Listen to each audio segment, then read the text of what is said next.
Okay, we're recording now. So, Cliff, thank you for coming to the channel. And I've had lots of requests that watch my show. Oh, please get Cliff High on the channel. He's a wealth of knowledge. So here we are. We've been going back and forth on emails, trying to get a schedule pinned down.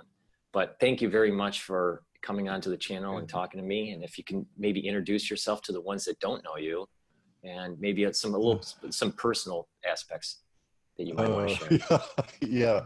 Basically, I'm just an old retired guy, but I've been doing software engineering, programming, and technology all the way back to the burgeoning of the telephony industry in the USA, which was admittedly we could describe it as being the jump-off point for true technology here, right?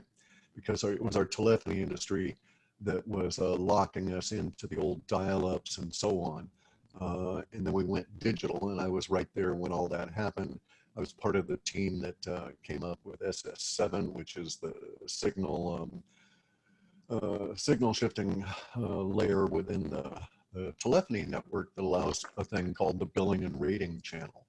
And without that, we couldn't run this telephone call, you couldn't run the internet or anything, because basically it creates two channels for every telephone call, one of which keeps track of information about the other one, which has the telephone call itself going through.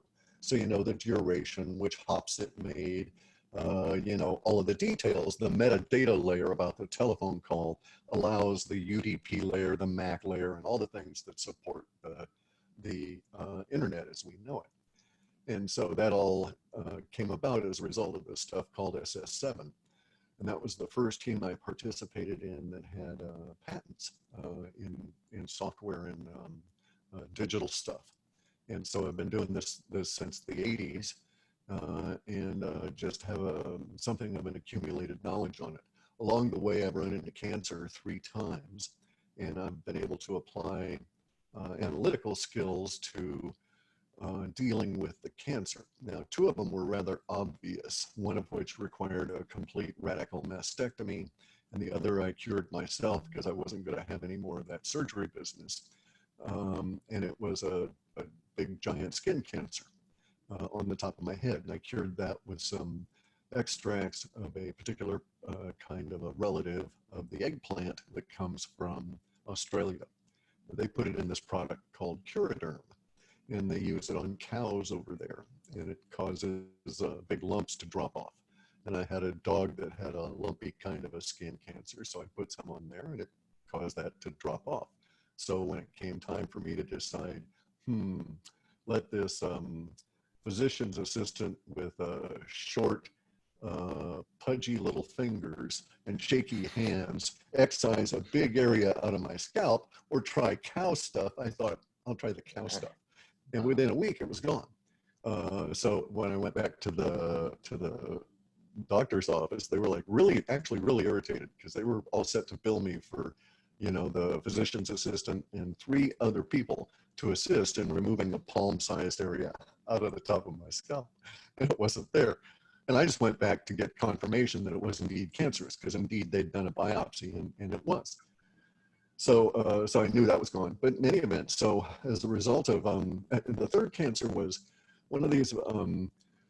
They used to be.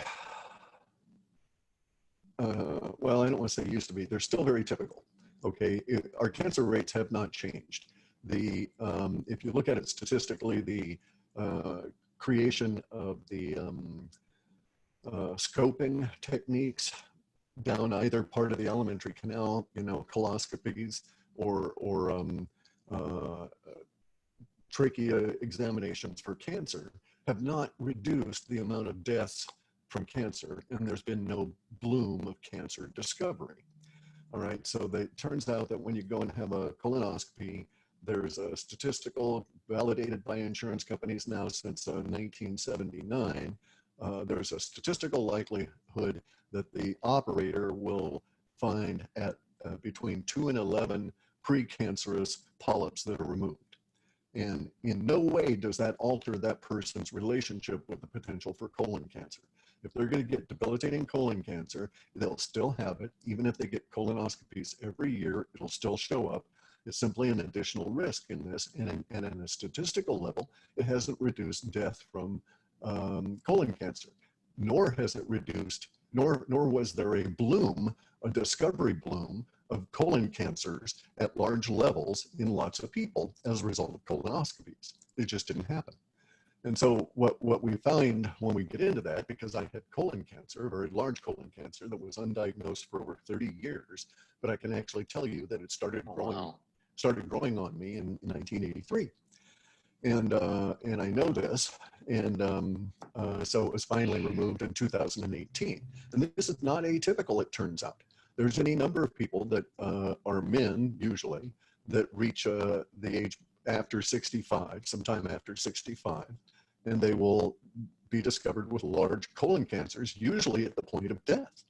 They're usually discovered by a blockage, a bleeding rupture that is uncontrollable, these kind of things. And it was basically that same sort of way for me.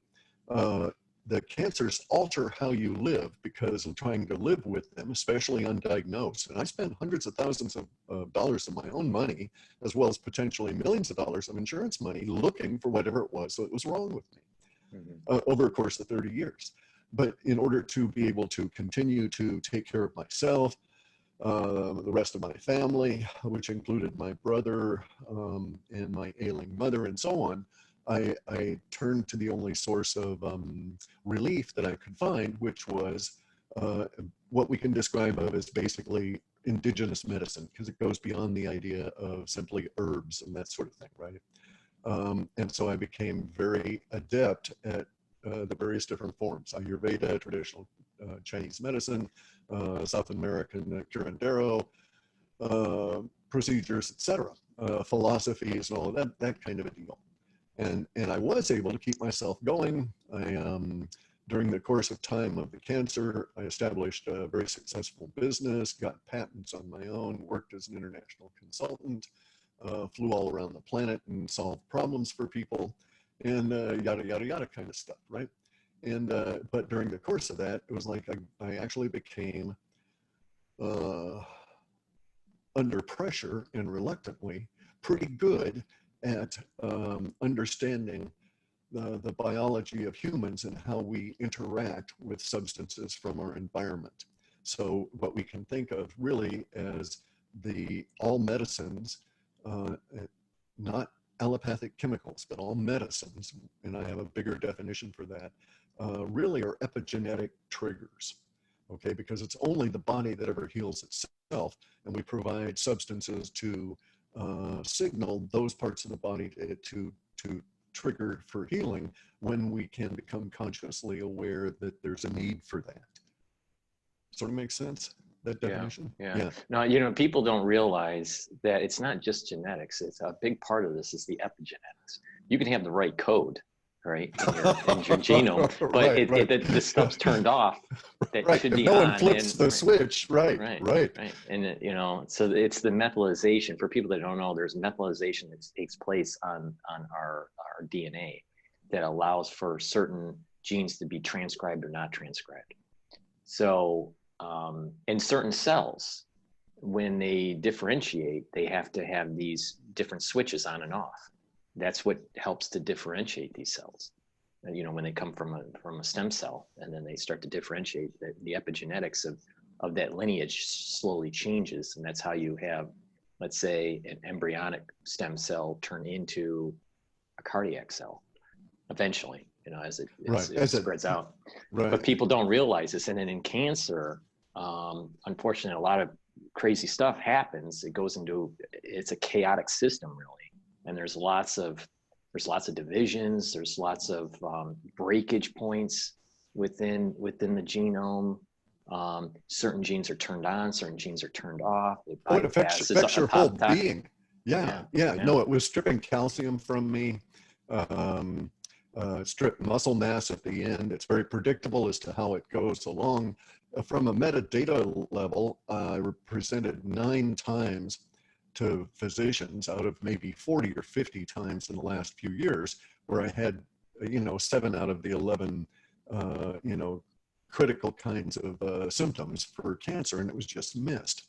But it all, and I didn't pick up on it at the time in these last years because it alters your thinking, right? It truly alters your consciousness. Your relationship of your consciousness to your body is strained. And as I got closer and closer to death, which occurred for me on July 13th, Friday the 13th, 2018, in the course of a 40-mile hospital or ride to the hospital with an obstruction in the bowel and a cancerous mass that was 5 centimeters by 5 centimeters by 4 centimeters thick.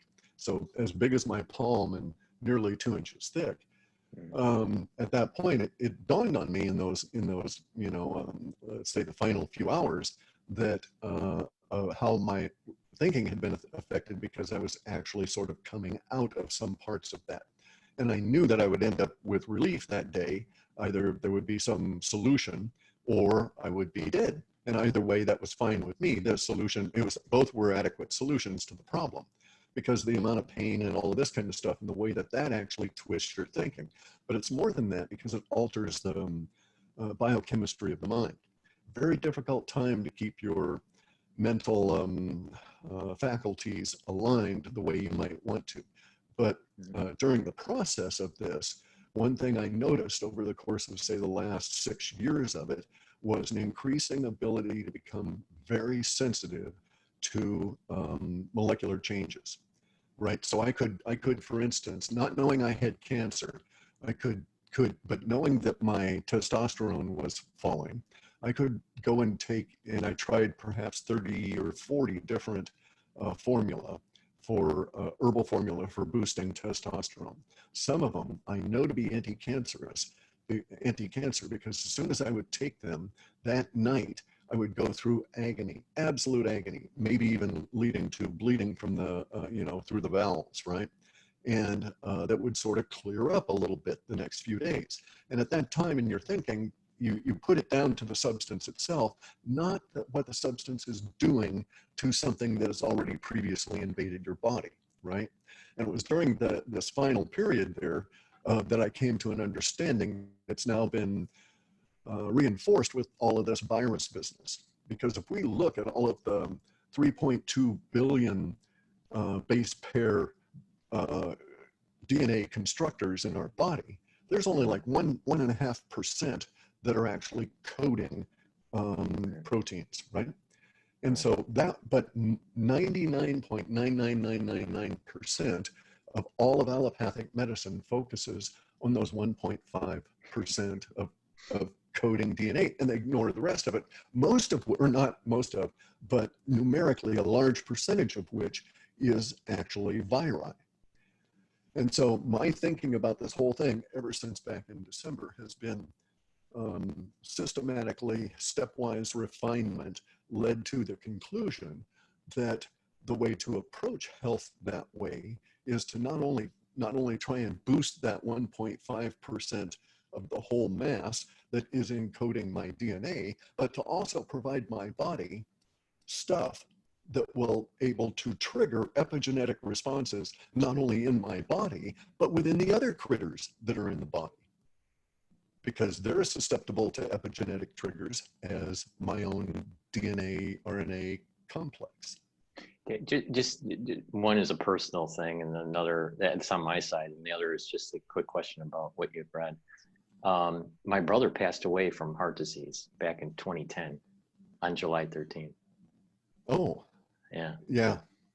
No, so and he what it was is it runs on my mother's side. So a lot of the males pass away between 35 to 45 if they fall in the risk, category, the high carbohydrate, right. Problem there.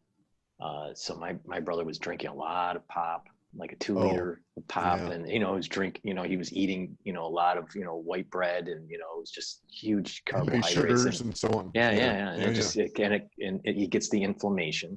Your insulin level spikes. You get the inflammation, then it's starting to deposit some fat that's in your bloodstream, and it's creating the plaques. So a lot of people think, oh, you need to just reduce your cholesterol. No, you need to reduce your inflammation. Yeah. It's the inflammation that does the depositing. And also the So, understanding of the numerics that are provided by allopathic medicine are frequently very wrong. So I have yeah, it, and you know, every time I get checked now, I have very high cholesterol, but you need cholesterol to make the appropriate amount of vitamin D. exactly. Yeah, And yeah, my father used to work for AstraZeneca. He retired from AstraZeneca. So, you know, he was a drug salesman. And, you know, he has slight high blood pressure, nothing like what was happening on my mother's side. But he's been taking Crestor for the last 15 years. And I've noticed in the last 6 months that he's not thinking as sharply as he yeah. used to. Yeah. My dog passed away in 2014, I think. He still thought my dog was alive. I have a new dog, but I mean, he Sure. still thought my original dog was still alive. And I was like, Dad, I mean, Puglet died That's a long the time ago. right. That's that aspect they call sundowning.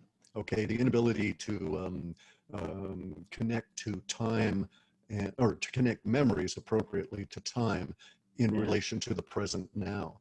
It's very complex. My mother went through it in the last 3 or 4 years of her life with Alzheimer's. Um, there are things you can do about it, and there's the Well, I'm trying to appropriate. convince him to get off of the Crestor. That's for one, because that's just like the other Lipitors and all of those, Right. and it leads to the fissuring in the brain. And the repair for that appears to be peptides in the form of I'm trying to think, seralutin and or endolutin, which are Russian peptides that are specific for passing the triple B barrier and getting in and helping the brain to repair. And they've actually shown promise in filling in, so to speak, causing the fissures of the brain to be vacated, not by actually putting material in there, but actually, you know, plumping up the rest of the brain. So that there are some things you can do. See, I got really good about this because my brother was a total paranoid schizophrenic and died at a young age, 2008. And basically it was up to me to take care of him, my wife. So all these different people have had different conditions, and I became something of a I mean, biology never really appealed to me that much. I was an oceanographer at one point, you know, going that path, right? Physical I always oceanography, wanted, when I chemical. was a little kid, I wanted to be a marine biologist. This Yeah, was like oh, when it's I was cool as hell. yeah, Yeah, yeah, yeah, yeah.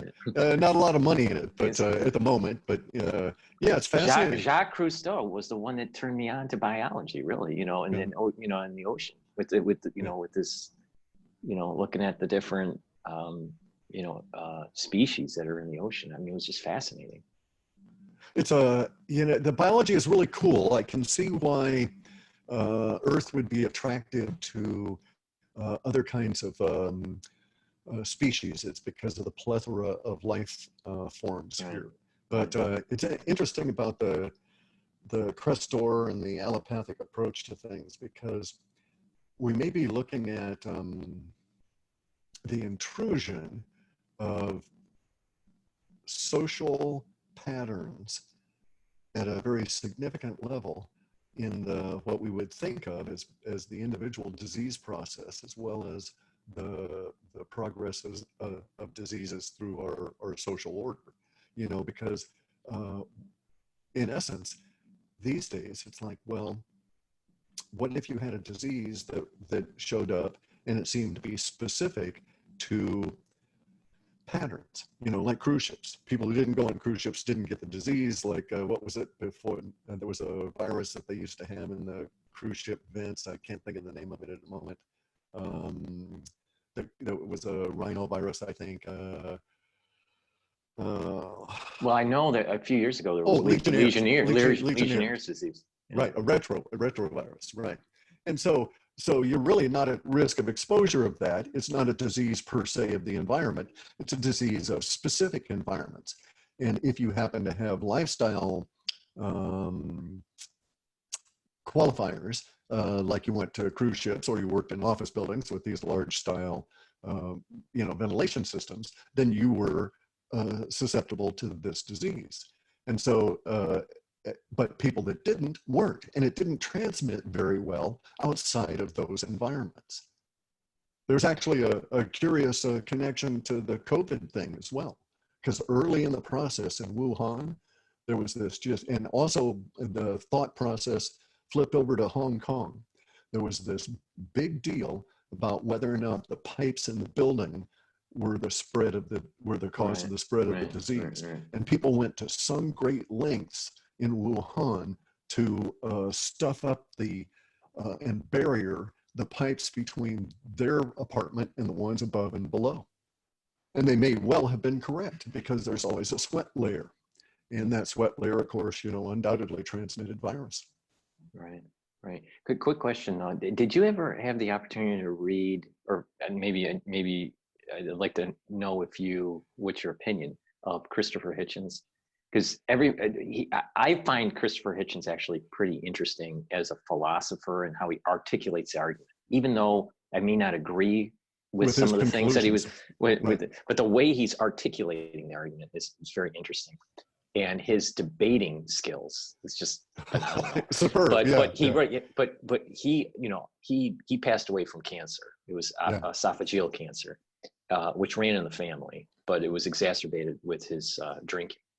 Right. And smoking, but he dies from esophageal cancer, and right before he's passing away, he's writing a book called Mortality. Did you ever happen to read that book? It's a fascinating book about individuals going through cancer, and you can see his style of writing, where he kind of roughs out each chapter, and then he goes back and tries to fill in the detail. But what's weird is that as you're getting closer and closer to the end of the book, it's only 6 chapters. As you're getting closer and closer to the end of the book, the last 2 chapters, you can almost see that his body is starting to deteriorate, because he hasn't filled in the detail. And it's almost like he's slowly drifting away. Right. And it's a very powerful book for people that are going through, a very serious illness to read. Yeah. Another one is Solzhenitsyn's Cancer Ward. Okay, because he came out of that testicular cancer, and in there he called that same thing, which I adopted it. It was a process of setting down the bucket. Okay, and it comes to this idea that when they were in the cancer ward there in Siberia, they had to participate in the chores. And so they would do the mopping and this kind of thing, right? And as the illness took him over, he had to let go of things. He had to shed things in his mind, because there was less energy for him to be able to do that. And one of them was remembering where he had set down the bucket. And so he then discovered, as part of the process of the disease and the trigger for the disease, and what let him know he was actually curing himself from the disease with this process he undertook, was that he could, when he got into the disease part, he suddenly dawned on him that, he can't bother to remember where he set the bucket. He'll just have to go and look for it each time. And so, it took a lot of time and trouble, but it was much less time and trouble shuffling his body around to look for the bucket than trying to remember where he had last put it. And yet that being able to remember where everything was in his life was a key element of who he was prior to getting into the disease, right? Very much like Hitchens and his writing ability. And so in the process here, Solzhenitsyn goes on, he does this, goes through this process of a cure, or treatment, whatever you want to say. And he notices that he's coming back to the world because one day he knew right where to go. He didn't have to try and shuffle around for the bucket. He remembered where he had put it. And from that day on, the rest of his book changes, because it's, the descent down, the descent into hell, and then the recovery of the hero's journey out from that point, as he discovers that he can remember once again, and it doesn't take him that effort. And I went through that. As I was going through the cancer in the last few years, I'd gotten used in the last 6 years to having 3 hours a day I could devote to work. And then maybe I could bumble through 4 or 5 hours a day, keeping the household going. My wife being mobility challenged and unable to help much, right? And so, and then it got really acute, and I lost my ability at work to do all of the necessary maintenance on all of my code and software and stuff, and I just let it go. And so for the last year or so, I didn't maintain my system, and it gradually, everything got skewed off technically because of this other technical issue. And I never bothered to try and recover it or repair it from there because I did not have the energy, because it was down to like maybe an hour and a half a day I could devote to work, and maybe 2 or 3 hours a day to the keeping of the house going. And then the rest of the day, basically to sheer exhaustion and mental incapacity to think your way out of the exhaustion. And so that was the biggest robbery, was the stealing of the mind. And I fully understand what he went through in those last days. I'm determined not to go out that way.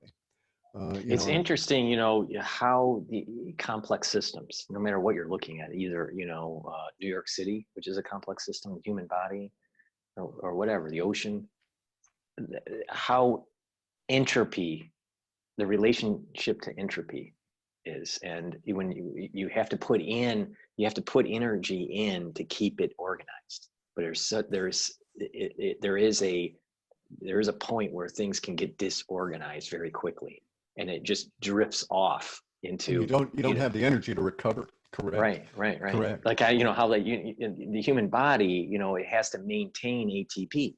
But if it doesn't maintain ATP, lots of other processes start to break down. Right. Yeah, Brain. exactly. Yeah. Exactly. Yeah. That goes first.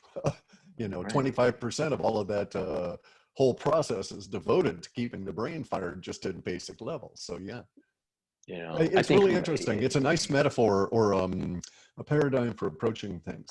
That's because I look at the body as a complex system, not necessarily 100% my own, so to speak, right? In the sense that I have a virome and a biome that are in me. They need to cooperate. They need to be there and be healthy. But it's not like I can order them around or do something to massage, or it's not like our systems are set up to massage their actions the way that our systems are set up to try and massage the actions of the liver or the spleen or something along those lines in order to create an effect.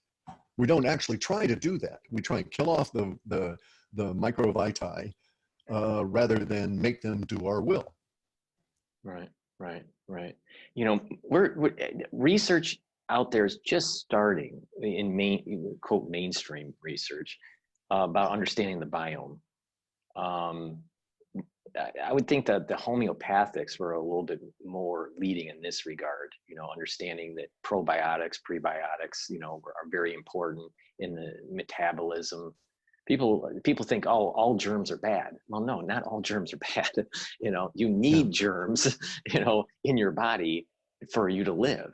And we probably have more germs than cells, quote human cells, and there's a symbiotic relationship between this microbiome that we have on the body and our metabolism. And if it's not in the right proportion, and if it's not in the right areas of the body at the right time, then you're not going to have proper health, and you start going down a disease path. Right. And also there's the other aspect of it as well. And that is that it is our unfortunate state as thinking animals that we react both socially and inappropriately to thought. So you have a guy with a big dominant personality swearing, jumping up and down and saying that it's not a virus, it's an exosome.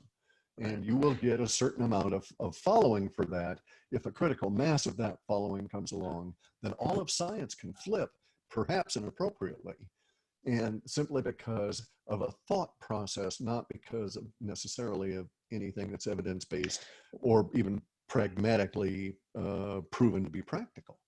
Have you researched anything about Smith modernization of 2012? Yeah. A little bit. Yeah. See, my concern here is what's going on for this particular crisis, this pandemic that we're in, is that there is forced misinformation that's going on to try to divide, quote, the alternative, the alternative movement that we're seeing on YouTube and these social platforms, where it's like free thought, we're asking a lot of questions, but there just seems to be characters that are coming in, and they're targeting specific cohorts of individuals on YouTube, and they launch their ideas on like Richie from Boston, which is like, you know, the flat earther, you know, Sure, and sure. you know, and then all of a sudden Dr. Kaufman comes in, gets on Richie from Boston, and says viruses don't exist. And so Yeah, now you yeah, have 800,000 people yeah. that I was are gonna say, tell attacking. that to tomato Yeah, plants. yeah, Yeah, yeah, yeah, yeah. I yeah, mean, yeah, it's like any farmer can tell you that yeah, yeah, viruses exist, yeah. you know. So I mean, but you know, it's just weird. And Well, the no, it's not. background Okay. that Dr. Kaufman has, you would think that he would have been at least exposed a little bit to germ theory to get through Right. medical school. You know? No, he's a psychiatrist, which means Yeah. basically they try and ignore anything about the body because they're convinced that their paradigm is correct. They worship as their god this fellow that was a cocaine and morphine addict and died of Right, cancer right, of the esophagus from smoking 33 cigars a day, and his name was Sigismund Shlomo Freud. right. And you know, and it was all promoted by the Tavistock Institute. So I don't have any respect for psychiatrists, and the fact that he's a psychiatrist tells me that I actually have more authority as a surviving cancer patient in speaking about any aspect of the body and health than he ever will have, unless he has some other claim to authority other than his education as a See, psychiatrist. I've always viewed from since I was maybe in my 20s. I'm 47 now, but ever since I was in my 20s, I've always viewed that people have gone through cancer as the experts Yeah. because they intimately know what it means. You know, people can read about cancer, people can study, you know, cancer in the lab, but you don't really know it unless you're in it. You know what I Right. mean? Until And you it's like, die you of know, it. Right. you Right. know, Yeah. Yeah. Yeah. No, and it's just like with anything. Once until you get on the mat with it, you just don't know. Right. right, It's right. a what is it? There's in theory, there's no difference between theory and practice, but in practice, there sure as fuck is. So Right, yeah. right, But hey, right, exactly. let's get back to the Uh, whole flat earthers for a second, okay? yeah, yeah. Because here's something I found out. In the process of the last 5 months or 6 months of my poking at reality, I apparently poked on some people that I should not have relative to social media and stuff. And I got a lot more dissonance and blowback coming my way than in previous years. And so I've had run-ins before with, you know, um, Twitter and these kind of things, but I've never ever been put in any kind of a Twitter jail. Because I was a linguist, I was always very careful. I knew which words to use, which ones not to, how to phrase it, etc. Never had any problems, never kicked off or any of that. And then I start getting involved with calling or describing the situation a specific way, and there's all kinds of problems. Now, I run my own servers, always have, right? And so as a result of which I got my own email server. I know it intimately. I know what's going on with it. I know its DNS flow and the traffic flow and all of this sort of thing.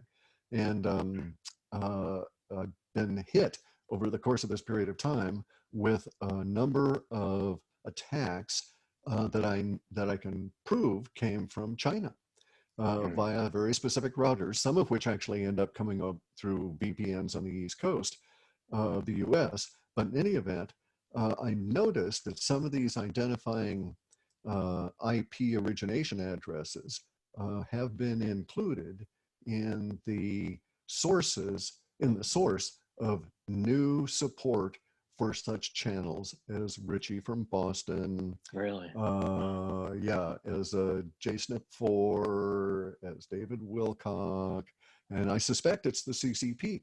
And what I suspect they're doing, because I know of one company alone that has 10,000 sliced IPs. So they've got IP addresses in clusters that are slicing for 10,000 workstations. And so off of a T1 trunk line, okay? Big telephone line, basically Mm-hmm. allowing them to get 10,000 people high bandwidth. And so they're a troll organization. And I know this organization is Chinese, it's owned by the Chinese, it's run out of China. You can tell where it's coming from in the telephony backbone. And lots of these guys are providing supporting positions and supporting comments and upvoting and all of this, all across all sorts of social media, Twitter, YouTube, Instagram, you know, you name it, anywhere there's an interaction or a comment to be made, these guys are doing it, and they're scattering them all over such channels as Richie from Boston. And I think all they're doing is simply trying to promote anything that might, they're throwing spaghetti at the wall to see which color is going to stick, and then they'll throw more energy at that one, right? Right. It's they're trying to divert attention.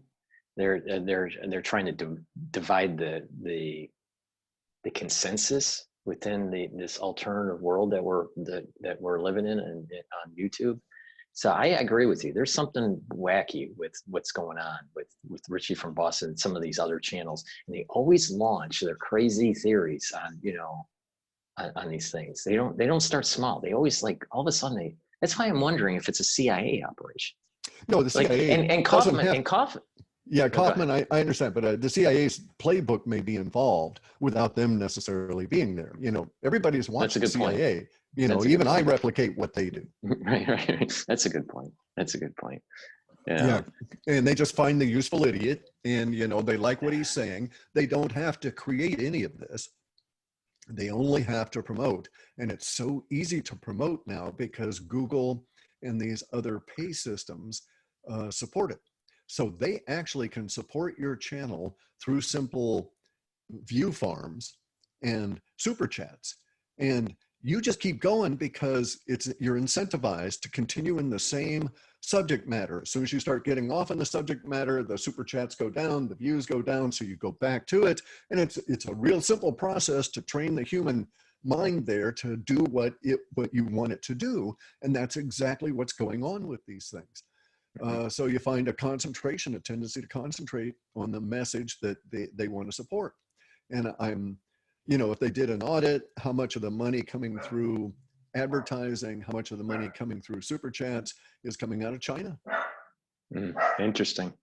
Now, as we kind of pivot towards the coronavirus or the Wuhan virus or the CCP virus or the Fort Detrick / you know, Wuhan virus, whatever, what's your kind of like unified field theory of what's going on? You know, as we're getting more and more knowledge, you know, what do you think is happening here? I don't try and answer why questions just yet. All right. So I do retroductive analysis. That's like what the police might use. They find the body, so they know there's been a crime.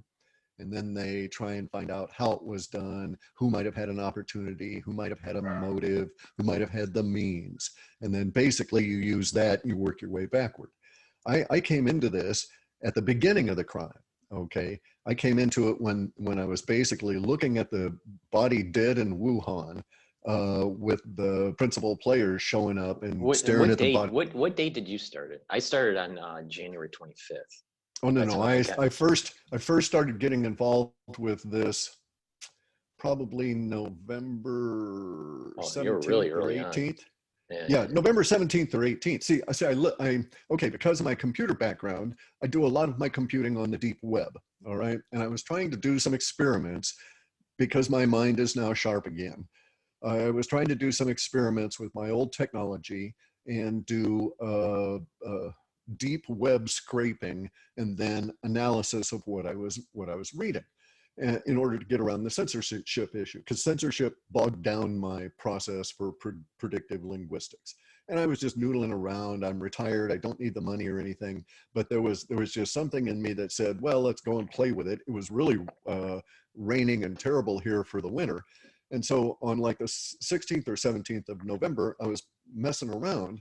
And one of the things I decided to do was to try and play around on the Chinese deep web, because that's where, okay, so lots and lots of the Chinese computer literate people, or everybody's aware that they're monitored on the internet in China, that everything they say is captured and so on. But a lot of people there know how to use Tor, the onion router, and how to put stuff out on the deep web. And they do that because, though, if you're careful about it, it's not easily able to be tracked back, if ever. And a lot of them are aware of it. They think it is reasonably safe. So they actually have a Chinese deep web that proportionally was perhaps as great in daily postings as North America non-commercial internet. Okay, so people in China, there were so many of them posting on the deep web that it equaled how much all Americans posted online every day. And Wow. this was, yeah, just massive. Most of it is, it's not indexed. You can't get at it. It's a tricky situation. There's all kinds of perils to get into it. But I was down there looking at data and stuff, and I came across these reports that were just really puzzling because I couldn't figure them out. And I'm intrigued by the outliers, being in the woo-woo business all these years, right? And so the first reports I came across uh, basically were about this individual, or were from an individual who was complaining, and it wasn't a complaint because there was no way to address it at that stage. It was a venting of grief and rage by a man whose wife had just died. She had died because he could no longer afford to pay for this ECMO machine, or EMCO, whatever it is, right? The outside the body oxygenating machine, right? It's the ECMO. ECMO. ECMO. Okay. And so here he was in a hospital in China, in Wuhan, and his wife had died because he couldn't afford to pay for it. Now, this was my first interaction with Chinese form of socialized universal healthcare. I didn't know they had to pay for stuff as they went along, right? So I was kind of shocked, and I learned a whole lot in this little article. You have to understand, or in this posting, they're not articles. You have to understand that I don't read Chinese natively. My ability with Chinese is somewhat limited. I do understand many Chinese characters in ancient Chinese, but not simplified or modern. And it's dangerous when you're on the deep web because you're going through VPNs and you don't ever want to leave your MAC or UDP address out there available, because then you can be tracked back.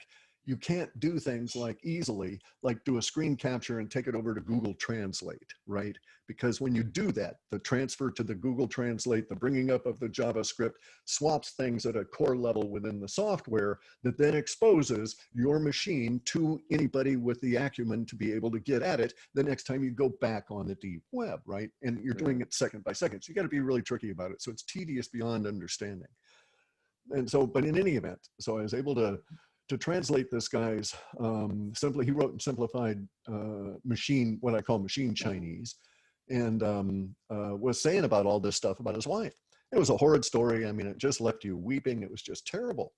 And it told me so much, but I didn't understand at that day what it was that had caused the situation, but I was quite intrigued because the way that this guy reported it, it wasn't like he was there alone with his wife, like I might be here with my wife in an otherwise healthy society, because just the few hints that he was describing about what was going on in the hospital, about the chaos with the doctors, about fighting to get the machine, and how he had to say, well, she's pregnant, you've got to do it, and so on. And how it literally had bankrupted him, his parents, and all their cousins, just paying for it for the 18 days she had been on it. And I thought, holy crap, 18 days on anything in a medical facility is outrageous these days, right? And that's when I started becoming alarmed. And then it just went on. And then over the rest of November, I was sort of noodling around with other stuff because I didn't think there was, and then around the 9th of December was when I knew absolutely that I needed to get my act together, but I needed confirmation before I could tell anybody, because there was no point in me screaming my head off about bioweapon if indeed it was going to be contained to China, right? If they were going to get a handle on it. But I knew on the 9th, when Xi Jinping made this weird speech, that they knew that there was a bioweapon out, and then I'd seen in between, I'd seen all these weird reactions, okay, on the deep web. So like in the latter part of November, so I don't remember the date, it was hectic, okay, once I really started getting into it and delving into it, I was, I still have to do all my chores and stuff around here, but I was spending maybe 8 or 10 hours a day on the deep web with this tedious process, looking and translating this stuff, right?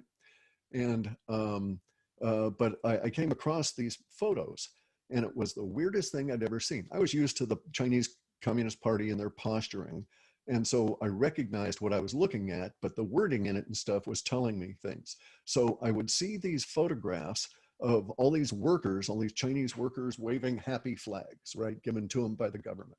And they're standing out in front of semi trucks, and the semi trucks are loaded with all these cases. And some of them are the IBCs, the international bulk carriers, but most of them were standard size boxed pharmaceutical containers. And so I was looking at these photographs of these semi-trailers, and these things are all wrapped up with, they're going to haul them some long distance, so they're protected with the plastic. And then there's banners in front of them. And the banners, when I would finally get around to translating them, would say something like, workers of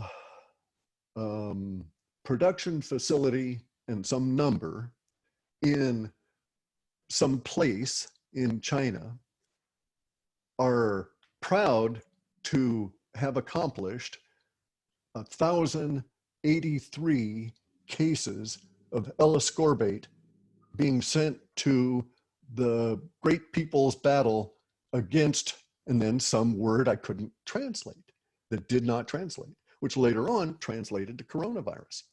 Wow. So they knew then. Yeah. And I was seeing photographs. These photographs were being put up there by people that were in attendance at the time, taking photographs of all of the workers because they worked in these L-ascorbate factories. And it wasn't just one factory. There were lots of these photos. And so I thought, what the hell is going on? And these were specifically getting these packages ready for fighting this whatever. And I thought, holy crud, what is it going to be? At first, I thought it was civil war. Is there some kind of unannounced civil war going on in China? What's happening here? And so, as I say, it got me concerned over the course of December. And then I started telling people in December. I started making my own plans in December. I got my in-laws freaked out in December, jumping up and down saying, you better get your act together. There's some serious shit here. I had run into a situation in late December. It finally dawned on me. I got a contact in Wuhan. I went back to my original contact method for him, which was deep web in these sort of, you can call them a drop box, and it's sort of an envelope box where you put in a message, and if they respond to it, it's always kept on that same server, encrypted and so on, doesn't transmit. And so I put in a message, and I would check back every couple of days. I finally got a message back from him. Maybe the 10th or 11th of January. I'd have to go back and look at my notes. And that was when I had the second key. So when I saw all of the photos of the trucks of the semi trucks, the trailer trucks with the L-ascorbate crates on them, I also, in maybe, let's say 5 days, 6 days, something like that, started seeing military or postings of documents being issued by the Chinese People's Liberation Army that were requisition forms and purchase orders for vast quantities of vitamin C and some vitamin D and a few other substances. And so these were also put up by whistleblowers saying basically to their own people, what the hell's going on? Why is the Army suddenly buying out our entire factory's production of L-ascorbate for the next 5 years, right? And they want us to produce, and we've got to get it on trucks and so on and so on. And so everybody's starting to freak out in China that wasn't in Wuhan, wasn't in Hubei. They were all over the place, and they were getting involved in the end of November.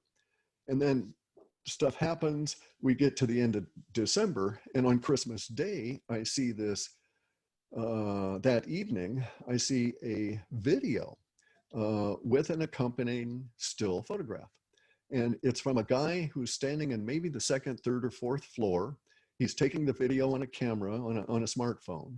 He's taking it obliquely down a street. So he's looking out this way in a cornered kind of a view from his apartment. And you're seeing, because of his height, you're able to see a fence, you're able to see a crane, you're able to see these people welding the fence gate shut. You can see part of the sign there that identifies it as a PLA Navy base. And you can see the crane is lifting up these semi trucks with the L-ascorbate on them, as well as other supplies, and setting them on the base. And people in funny looking gear that I now recognize as PPE gear are running out and grabbing all of this stuff and taking it over and hosing the crap out of it. And so, and I didn't know what was going on. And then later on, maybe in January, I rewatched that video and saw, because it was still available, and saw way in the background there was a submarine. And so, or what I take to be a submarine sitting next, floating next to a dock, right?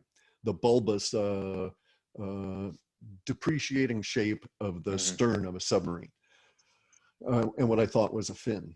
So anyway, at that point, of course, in early January, I'm majorly freaked out. I'm starting to say bioweapon was released because it had been confirmed to me that my initial supposition that had been confirmed in December was true, that the Chinese had a bioweapon release. They knew it was a bioweapon at the time it was released. And this explains Kaufman, by the way. We can divert to him real quick. One of Kaufman's only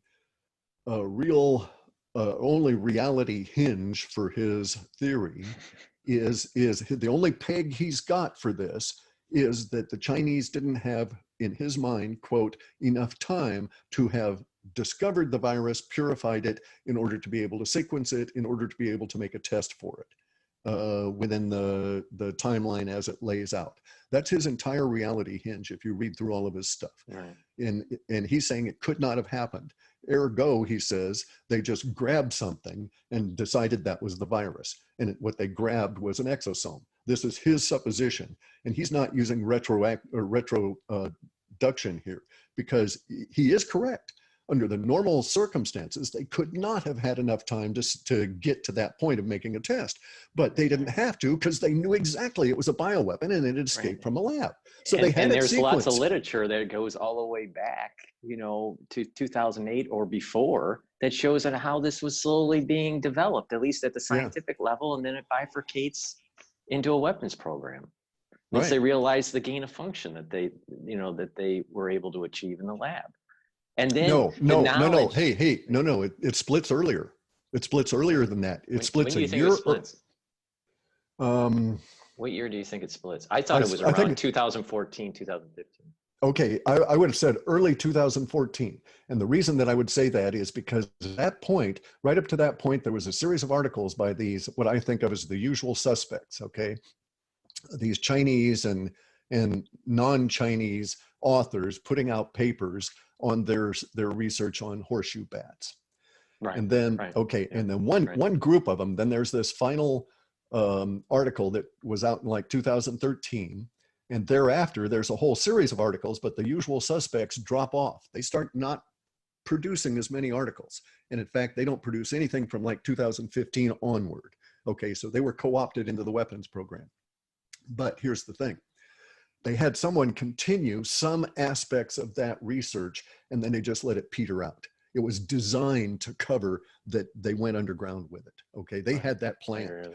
Okay, now what they discovered was these guys discovered that there's this structure, this GULO structure, that is a precursor. I can't remember the whole scientific name of it, okay? Because I got so deep in it, it's just all blurred in with all the other virology stuff. But they discovered it in the horseshoe bats all right, so there's two mentions in one of the articles in dealing with what might be a throwback species, subspecies of the bat, because there's this old version of the horseshoe bat that used to make 3.5 million years ago, used to make vitamin C. All right. And they, like all fur-bearing mammals, it made vitamin C in the follicular mass at the base of the clear hairs. And so, but it lost that when it went into caves. Now, there was an article that suggested that a recent discovery of what they thought might be a retro or throwback to that species, because they thought they'd found a bat that made vitamin C. And that was their explanation for it. And so I thought, aha. And then they said, well, then there was one more article, this final article, which they said, well, we did find a bat. We sort of think it makes vitamin C, but not through the follicular mass, but rather through this structure called the GULO. And it's this glutathione, basically a molecular precursor method for assembling a vitamin C molecule. And then they stopped talking about it. Then they didn't talk about it at all. But they talk about other aspects for another couple of 4 or 5 articles about this throwback species. And so I started looking at it, and then I started analyzing it, and I said, well, wait a second, I can't find any more articles by these guys that had written this original one. What happened to them? And so I started looking at what they weren't saying in all of the previous ones. And I made some retroduction conclusions that they found a subspecies of bats that makes vitamin C. It makes it in burst, which is very important later on, with very low light. It makes incredible amounts of vitamin C in bursts at very low light. And the burst mechanism is just incredibly deep into this whole paradigm of how this virus works. And then they found out that it makes it on demand as it needs it. It does not store it. That's why bats are thought not to make it. And probably all bats that are cave dwellers have this model, and we've never looked for it. So all bats probably make vitamin C, and we just are totally ignorant of it. Again, our thought process, screening us from what we think is true, or what is evidentially true, but just because we think something else is true. But it was just, this discovery of theirs was so powerful, it took them down this road, because it meant that what I was seeing in those trucks was that they had discovered that their bioweapon had a particular key that would protect people, because you don't want bioweapons to affect your own troops. The whole idea of a bioweapon is to be able to give it to the other guy and let the other guy die and perish or almost die, and then you revive the ones you want and don't revive the ones you don't want. I went to I went through the war college with my father in the 60s, doing a lot of his math, because he wasn't particularly well suited to math. And so I got to read all of the books and stuff. It was boring in Leavenworth anyway. And so I read the entire ABC at the time. It was it wasn't nuclear, but it was the atomic, biological, and chemical curriculum for the USA War College. And the stuff about the biologicals was very interesting, and especially now that we're living it. And I understand that what's going on here. So as soon in December as I saw the vitamin C being loaded in, and then certainly by December 25th, when I saw them welding in the submarine guys with vitamin C, I knew that they thought that was their last desperate hope for those people. And so that told me that there must be some level of that was a key to this particular virus. And then over the course of time, following all the progression of what the doctor reports were on the deep web from Wuhan, because they started piling in there, especially after Lee disappeared. And then ultimately he died. Dies, right? Yeah, but they really piled in there. And so it became obvious to me, based on what I was reading, that we were looking at 50 milligrams per kilogram of body weight as being the key that the Chinese thought was effective in keeping the wait, let me get that straight. Wait, let me get that straight. 50 milligrams per kilogram? Per kilogram of body weight daily was the key. Wow. that they thought was absorbed, was the key that they thought was required. Now, there were other numbers in there, okay? And I'll explain in a second why all this is pertinent. So that comes out to 22 milligrams, or 22 milligrams per pound, right? And anyway, though, but to treat it in Wuhan, the minimum effective dose was 100 per kilogram, okay, injectable every 6 hours. And it sometimes on obese patients, it was required that they go up to 200 every 6 hours, 200 milligrams per kilogram every 6 hours. But they had recovery at that rate, usually recovery in 10 days. So they had other people that were on all kinds of systems and stuff through all of December, all of January, and were not doing well at all, even into February. And then they would start the process of giving them massive amounts of vitamin C along with whatever else they were doing, and they would recover within that 10-day period of time. Now, I've shepherded a number of people through this, and the vitamin C and the vitamin D is really critical, and it'll cut the severity state way down from weeks to mere days. And I think it also reduces the potential for damage. And I think I understand why it reduces that potential for damage. But there's some other numbers that came out about this. There were 2 doctors in Wuhan, probably neither one of which are alive at the moment, but they were discussing the idea that it was a combination of having a minimum, what they were thinking of was like caveman levels of vitamin D.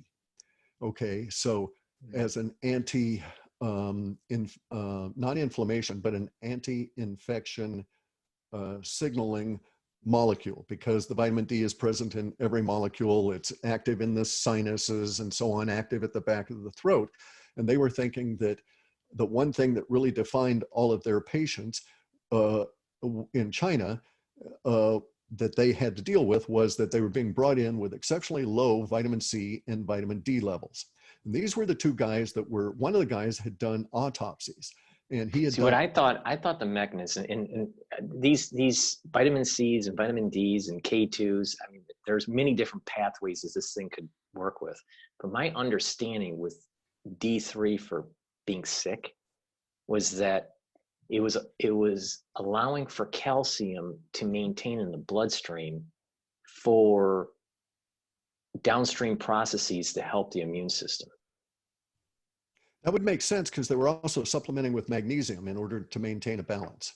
Okay. And zinc. See, like And I've zinc, heard and that zinc as every well. time you're sick, you take zinc, you take Yeah. D3, you take Yeah. magnesium, you take lots of vitamin C, you drink lots of water, take garlic. I don't know about that. Okay, see, there's the thing about garlic. You got to be careful with the allicin compounds. Yeah, it's antiviral, but not particularly so. It's more surface antiviral, doesn't penetrate. This was why chaga turned out to be really key, all right? Chaga as a polyform mushroom extracts all of these triterpenes and other chemicals that are directly antiviral from the birch tree. But they are also massively loaded with zinc, magnesium, vitamin B, vitamin D, and vitamin C. And they provide vitamin C and vitamin D in quantity as long as they're held in the mouth. And I know from local natives here that use it that way as sort of a chew for anti-cancer properties, where they'll put a chunk in their mouth and work it all day. And then it might take a week for that chunk to be softened enough that they can crush it, and then they'll chew it and swallow it, right? And they've actually, you're still getting vitamin C out of it in the very end. So it takes forever to get all these nutrients out of the beta glucans. But in any event, so my guy in Wuhan, all right, so the guy I knew in Wuhan, I had known since 2010. I knew I was seriously ill in 2008 when my brother died, and I was trying to figure out what it was because I was getting no help from any of the doctors. And so I started turning to herbalism in a serious way, and I set about exploring all kinds of chemicals or compounds that were available for the symptomology that was presenting itself at the time. And at one point I got interested in desert-dwelling plants, and this one particular plant called cistanche. And I had there's two forms of it. There's the rare form, the specimen form, that's protected. You can't harvest and sell those and get them, export them, right? And then there's a cultivated form. And like all of the cultivated forms, just like cultivated mushrooms for medicinal purposes, they're different, not necessarily weaker, but they present a different complex of compounds. And I wanted to experiment with the original desert non-cultivated variety. And so that's why I found this guy in Wuhan on the deep web. And it turned out I needn't have found him that way because he was a licensed specimen plant collector by the CCP, and he was allowed to sell 12 cistanche plants down to their basal, what we would think of as their roots. They don't really have a root structure. They're a parasitical plant, but he was allowed to sell 12 of them a year outside the country. And so I just bought one. And so I'd known him since 2010, but I got hold of him originally on the deep web because I thought I was doing something that was basically illegal, right? Or prescribed in some way, and didn't want any trouble. And so I just bought some. We had a cordial relationship. He was a massively knowledgeable herbalist, age 69. He was a licensed to operate in the Wuhan hospitals TCM guy. He was like, had his certificate from the Chinese government saying you can go and practice, TCM medicine in these hospitals and so on. So he was intimately involved in this. Haven't heard back from him. I've had no contact with him since January, but he told me in January, he gave me his case history, and he said it was really weird. He said he asked in that last message, could this be a bioweapon? But he said that he had 13 patients that were in the Wuhan area, that were in the constrained circle, okay, the lockdown area. He was allowed to go in and out of the lockdown area. He lived to the west of it because he was a doctor and he had these patients and he was taking them medicines and stuff. Of his 13 patients, 2 of them died. You still there? Hey, Cliff, I just lost your signal right when you said that. Cliff? Cliff? Wow, that's weird. Cliff? Cliff?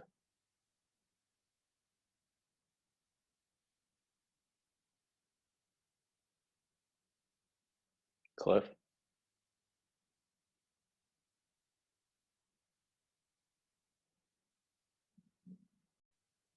Okay, we're recording again now. But right when you were saying, oh, someone died, it just cut off. Right? Yeah. I mean, it's Well, just, see, Zoom and the Chinese servers. See, I've done these man. interviews. You may not, this may not go up on YouTube. No, It may not get we'll the figure it processing. away. We'll figure it away. Okay. But the thing is, I've Yeah. had problems because I talked to Diamond from Oppenheimer Ranch quite a bit, and Yeah. every time we say something that falls Right. into a certain It's that category, it just SS7 freezes up. layer. Right. It's Yeah, the SS7 layer because it allows them to monitor the conversation in real time. yeah, yeah. It was It's fascinating weird. working in the telcos. But anyway, let me get back to that. Okay. Okay. So it stopped right when you said they died. Okay. Okay. So you had these 2 guys that had died. They were sports players.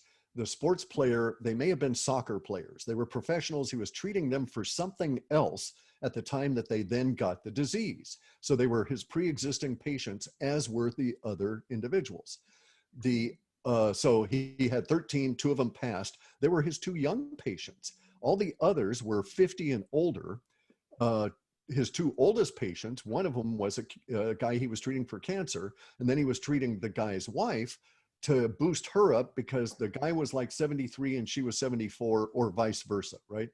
And so they were a year apart, and I can't remember which one was older, but the husband had the cancer and the wife needed to tend him. So my friend here, Joe, was providing herbal support for her systems so that she would have, the strength and so on, right? The ATP support, basically.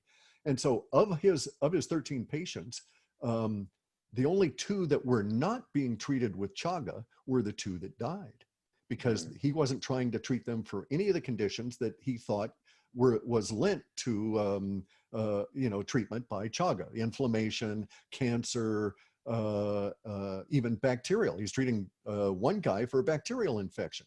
The guy was a sewer worker or something and had a gash that was just not amenable to antibiotics, and so he was going the herbalist route, and Joe was treating him with chaga internally and in a very finely ground compound form on his leg to get rid of this bacterial infection.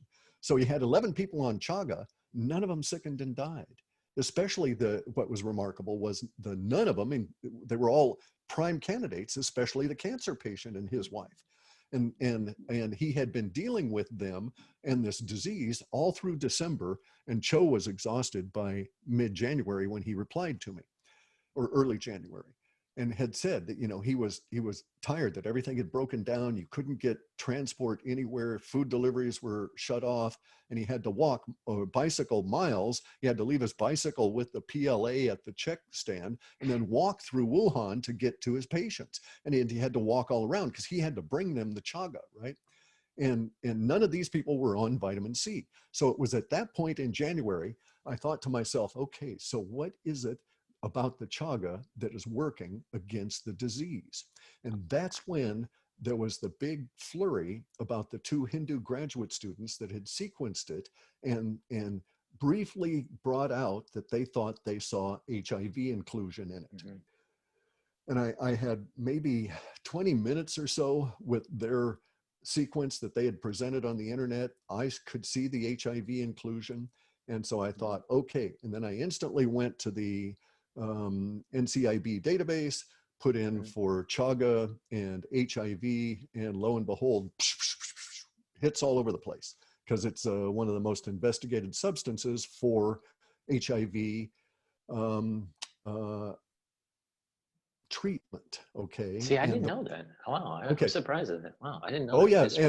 and it's used in Russia and all these other places as one of the components that they give you as an HIV inhibitor because it has no side effects. There's a history of use of You know, chaga it's for interesting. thousands It's of years. interesting you say this because I came across a paper um, that was looking at terpenoids and lignoids to inhibit coronaviruses through the 3CL protease.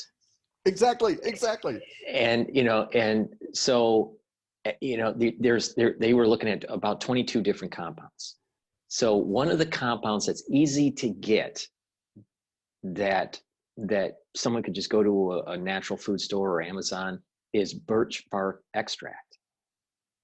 That has a Yep. protease inhibitor capability. All right.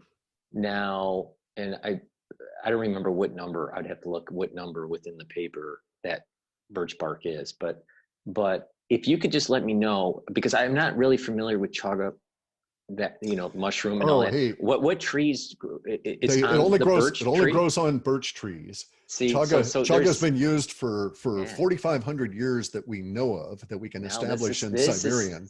I was taking it, chaga for 18 months prior to this because of its anti-cancer, because this that was is the thing that you get out of the Solzhenitsyn's book, The Cancer Ward. yeah. Okay, because when you go into the Siberian Cancer Ward, they in the 40s, 50s, and 60s, probably 70s and 80s as well, they would always have everybody drink chaga coffee because of it. None of the natives in Siberia who drank that ever got any kind of cancer. And so they could Does it taste recognize, good? Does it oh, it's taste good? great. Did Oh, I you? love it. I Yeah. love it. Oh, I just add chaga to my coffee. It's just great. oh wow. There's different forms Now of it. Now here's, it makes total sense now because it's the birch bark extract and the chaga. yeah, There, right. that is Well, there's the something else about that. microenvironment. Right. There's something else about that. As an herbalist, I can tell you, you can take birch bark, but not very long. It's very harsh. And for many people, it presents allergens that anybody that would be allergic to peanuts should be very careful about birch bark. Okay. Anybody that's allergic to shellfish should be very careful because birch bark itself is what is classified in traditional Chinese medicine as extractive or harsh as a substance. Okay. So it benefits you, but you pay a price in its use. So, I mean, all these things are categorized, all different ways to Sunday in various herbal traditions. But one thing that everybody as an herbalist should recognize as a practitioner is that all substances demand, even though they may give. And you want to have something that demands very little of you and gives a whole lot. And that's why the medicinal mushrooms are so good, because the medicinal mushroom concentrates all of the stuff out of the out of the birch into the chaga in a mellow form that's not harsh. I was taking chaga straight, easy 18 months before this event occurred, and thoroughly loving it because of the anti-cancer. I'm giving it to my dogs. They're very much more improved by it. The more I get into it, the more I'm in love with the stuff. The French had titled it the mushroom of longevity. The Siberians call it the immortality mushroom. It's just hugely protective and productive within the human system.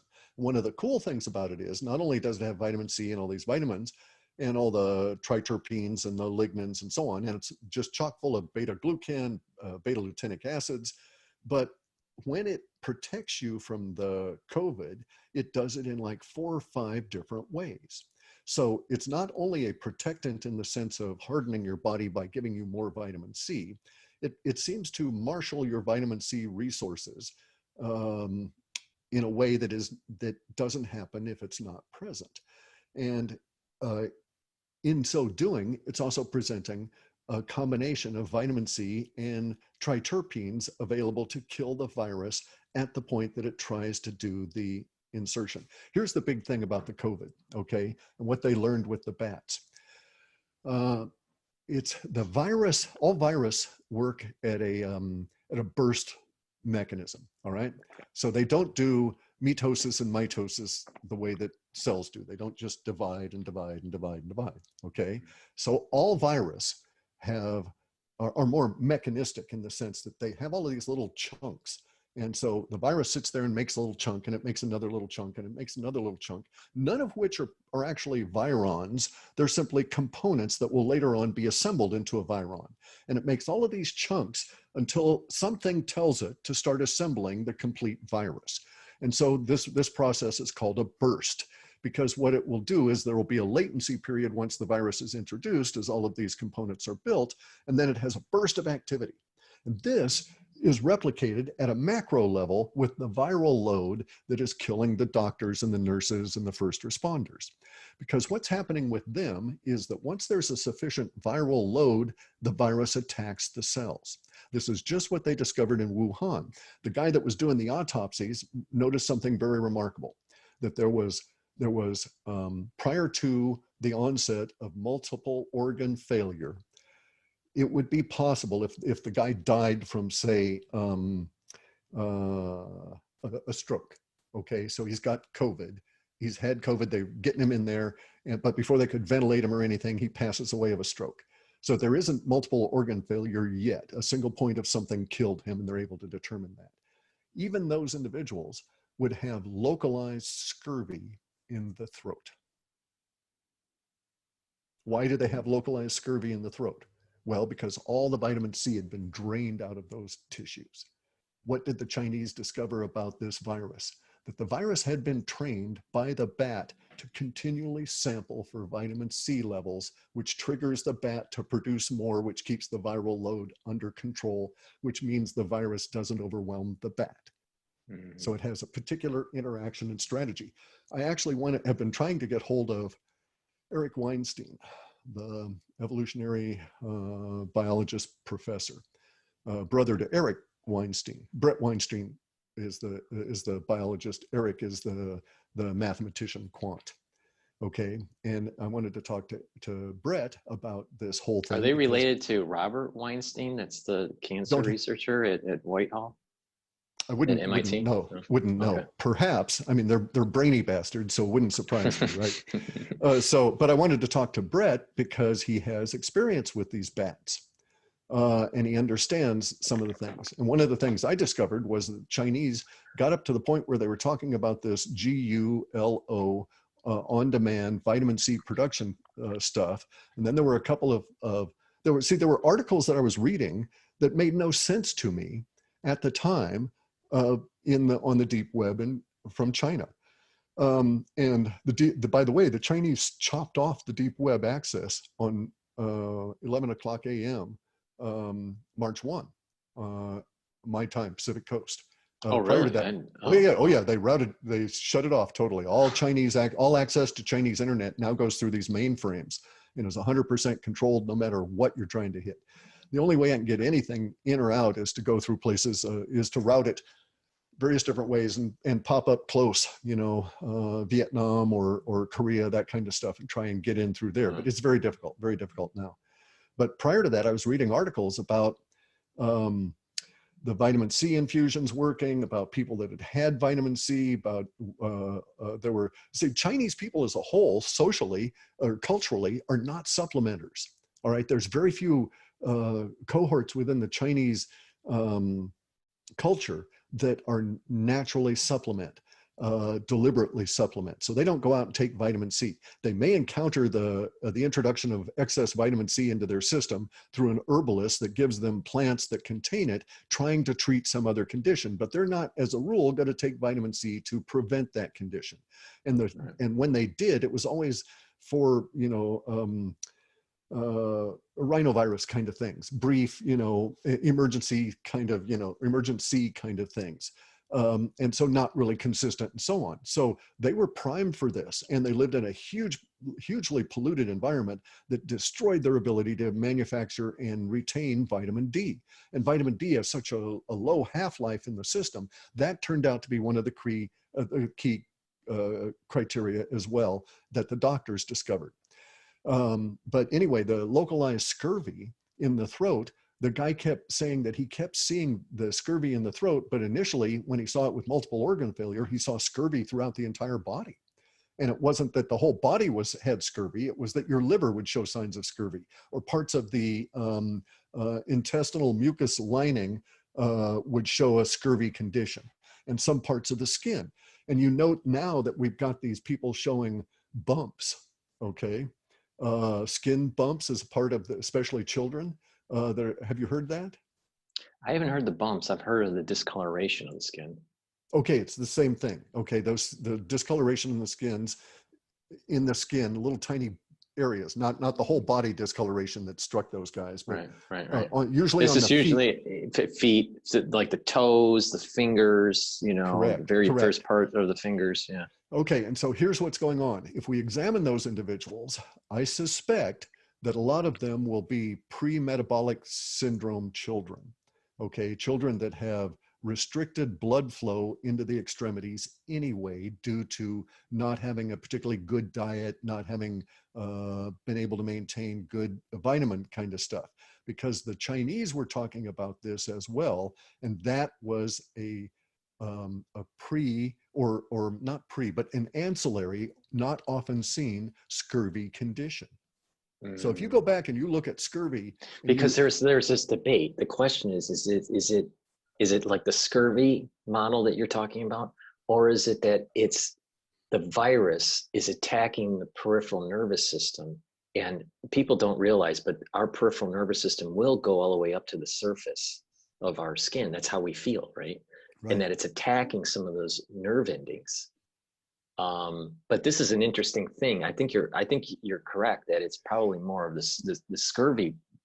I don't know that they would be mutually. I don't know that they'd be mutually exclusive. That's a good point. Because it could be using the sampling of vitamin C stuff. This also explains, by the way, why the gain of function that was imposed on this with relative to the blood cells is also so virulent, right? And it also, I think, explains the type of what they call the ground glass opacity. If I'm correct about that, the ground glass opacity could be mostly retrieved. You could recover from that. And the way to do that would be, what are the name of those? See the worry that the ones, the allopathic ones, the MDs and the nurses out there, right. They're saying that there's so much fibrotic scarring because these air sacs, they're destroyed, literally destroyed. So I'm not so sure that these individuals, it depends on where you are in the clinical presentation, but I'm talking about the very severe case where they're like on death's bed. Guy, look, I'm not so sure. Yeah. Okay, now I'm just saying that if you're not if you're through with the progression of the disease and you have the ground glass opacity damage to the lungs and otherwise you're walking around, I think that can be recovered. But we would have to say that this is the progress of the disease at that point, okay? Because you can probably get it again repeatedly. And that's why it's so terrible. This is a bioweapon. So there's not going to be immunity. And the stuff we know about it does suggest we can recover individuals, that they could rebuild their lung tissue. And I say that because I know of people that, they say, the allopaths say, oh, well, the cellular walls are intact, but the areolar sac has ruptured itself. Okay, but I know people, that myself included, that have had massive scars where you had just huge amounts of scar tissue for whatever reason, for being sliced with knives or something, right? And you can make do things to cause the body to undo all of that scarring and remove all that fibrosis. And so I've actually had reports of people that were taking chaga prophylactically that are telling me, oh, hey, this lump on my head is gone. And it's because chaga is an anti-tumor substance, right? It'll actually, and I know of one guy. I know you've said this in at least tangentially. There's something magical about C60. When I start taking C60, like within 2 weeks, I take it every day, but within 2 weeks, I start breathing better. I could get a deeper breath in my lungs. And it was weird.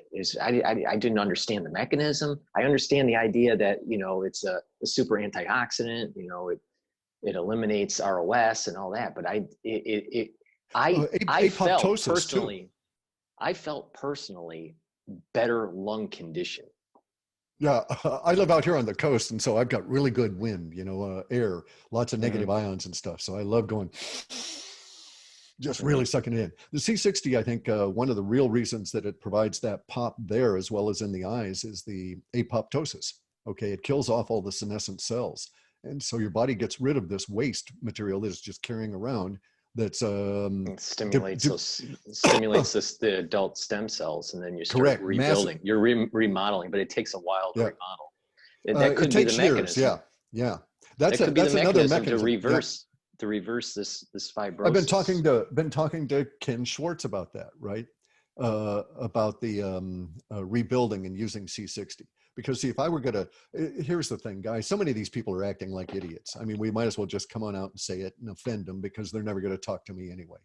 But look at the people, for instance, with the Princess Cruise Line. Here they've got an ideal situation. They can turn their entire business model around. And all it takes is a single thought. They've got all of their machines idle and all their people laid off and so on because their boats are all contaminated and people won't want to go on cruises. Well, all they have to do is to reconsider what they want to offer in the way of a cruise. And they could start off with a small little cruise boat somewhere and offer a recovery cruise for people that we know to have been sick with this shit, right?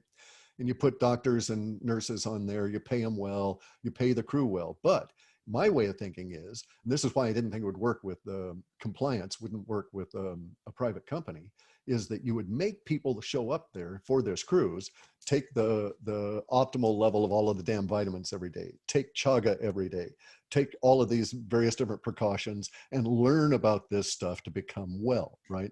But you can do things to recover the lung tissue.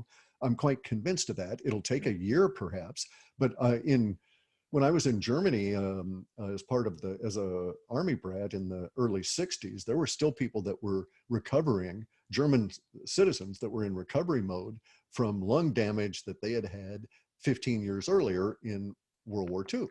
And, but they were getting better each and every year. They were progressing and so on. And they didn't have anywhere near the understanding that we do now of how to rebuild tissues and what can be done that way. So I lost, well, let's see, I was down to 138 pounds total weight, but with a very high BMI because the cancer had forced me into a vegetarian diet. And so I'd packed on all kinds of fat, and I'd come down to 138 pounds when they weighed me just before hauling me into the surgery. Actually, the 138 pounds was 2 weeks before, so I'd probably lost a bunch before that, or in between then and the surgery. But from that 138 pounds, I've been able to restore myself up to now 161 pounds, pretty much fighting weight, and it's all muscle mass. My BMI is very, very low, 21, maybe something like that, right? And it's because I understand, especially after all of these years of study, trying to heal myself, I learned all these techniques, incidentally, that are now very valuable in our current situation. And one of them was to be able to recognize the bioweapon to begin with, but then also to understand that there were several keys out there lying around. And the combination of the keys of vitamin C and chaga is really spectacular. Those individuals that have had this disease at a severe state, that have talked to me via email or chat sessions or online while they were ill, in the course of when they were able, in the course of those 3 terrible days that most of them would go through, were telling me about their experience at a level that I understand and can interpret. And so they were telling me that, oh, well, one of the recommendations I made to them was that they would bomb it. As soon as they knew they were sick, they had to get on top of it. You can't ease into this. You had to totally bomb it, right? Exactly. Okay, so I would have them take 40 and 50,000 units of D, and sometimes 2 and 3 of those over the course of their first few hours of this. I would have them take 2 milliliters every hour of dual extract chaga in hot water. Could be hot coffee, it didn't matter, but no sugar, can't have any carbs. carbs made people sick for 5 or 6 hours. When the carbs wore off, they were ever so much better until they had another carb session, right? Mm-hmm. This one guy told me he was fine. I told him don't eat sugar, and then he said, oh, he was fine. He had sweet tea, a French version of sweet tea, and he said, my God, he said that night, he said, you know, his girlfriend almost hauled him to the hospital. He was that bad. Well, but not anyway, only that, I think what happens is that insulin activates cells to bring in through the GLUT receptor glucose. Well, right. It's probably also a mechanism to bring in more viral products. I was just going to say the glycoprotein. Yeah, exactly. Yeah. Never thought of that part of it. I was thinking about promoting the Prevotella bacillus, you know, which is another thing that the Chinese had figured out here. In the Chinese, in the deep web, in those articles that were out, and maybe it's still available in like NCIB, I don't know. They were talking about this interrelationship of this, of the viruses and the Prevotella bacillus in the bats. And there was one discussion about they could tell when a bat was going to die. So they're obviously working with live bats, but they could tell when a bat was going to be overwhelmed by the virus. And what they were doing was they were interfering by causing a delay in this GULO mechanism within the bat. So they were giving something that they did not name or did not translate to the bats that would cause a delay of up to 1.5 minutes of the GLO response. And the bats would be overcome by the virus and would keel over and die. And one of the things that they saw happen was a bursting again, this burst effect within the bat of the Prevotella bacillus at the same time that the virus was overwhelming, starting to get in and overwhelm the bat. And this bursting process, this is unique, I think, for coronavirus, in that, insofar as I can tell, rhinovirus, you get a little bit of a rhinovirus on your snout, okay? It comes on up into your sinus, it finds an area of your sinus that's cracked or in some way damaged, and it gets in and starts to attack you, and it starts to multiply, and you get a cold. This virus doesn't work that way, okay? This virus gets in your throat, and it's quite happy to just sit there in your throat. And if a Prevotella bacillus comes along, it will invade the Prevotella bacillus and extract stuff from it for potential replication later on. And then there is some trigger that relates to mass in some way when the virus within your throat knows that there's enough of it in there, it will start to attack the throat tissue.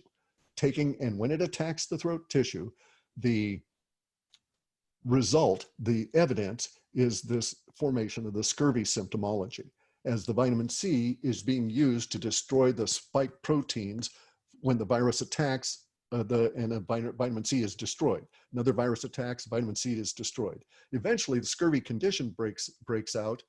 There isn't enough there, and then the virus, by that time, attacks that spot, totally overload, and you're shot. Now, if you're already lower in vitamin C, or you're in a position where, you know, you're in regular lights, you don't have regular vitamin D, dead doctors don't supplement, you know, that kind of thing, right? And you're a doctor, you're working, you're exposed to heavy viral load intake anyway, that process is going to happen much more severe and much sooner than if you did things to get rid of the viral load. That's why I'd come up with this idea based on the strategy the bats used, where the bats were using this on-demand vitamin C production to keep the virus in check. And so my thought was, let's us figure out a way to make vitamin C lozenges that will give you the correct amount of vitamin C and vitamin D continuously over the course of an hour with mineral support, zinc and magnesium, and you'll have it continuously down your throat, preventing this virus from being able to build up the viral load that allows it to attack you. And see, you know, here's the problem with the lozenges, with most lozenges that are out there. People, you know, have a sore throat and they just put a lozenge. Yeah. You know, it has the fructose in it. Yeah, well, it has the fructose in it. That too, yeah. You can't have that. You can't have any of that sugar in there. Right. And take all that out. But I like the idea of this continuous well, I'm actually working on it now with idea. guys at Pure Bulk and a few other people. We're trying to come up with a formula that will work. That's a good idea. Yeah, and that would work for first responders. Then we could lower the the incident rate, right? And see, getting back to like the Princess Cruise, they could have get well cruises, right? They would just have a small cruise ship somewhere, and they could establish this as a pilot program. And then they could prove that this therapeutic approach works. If no one got sick, was worse, if everybody became more healthy, if their crews became more healthy, they could pay their crews to be compliant with the vitamin C and this kind of thing, and make everybody understand why they need to do it. But my thinking was that, really the route to go would be to get a Navy boat somewhere where they just tell the sailors, take it, and they would basically, then you would stop it dead. The thing is this, that the Chinese, through the deep web, I was able to get through from a connection by a VPN to Vietnam. And you don't get much because they're screening everything, but there's a few areas you can still get into the China internet, but it's not like you can really get in there because you can't search. The deep net has no Google or any of that kind of stuff, right? But there were a couple of addresses I had, and I went and looked at a few things, and it was true that the Navy, the Chinese Navy, had some discussions that were being put on the deep web that I could translate, in which they were indeed gleeful over the fact that the Chinese Navy was not suffering the debilitating effect of the virus that all the Western navies were, right? Because, at a boat, I'm a small boat sailor.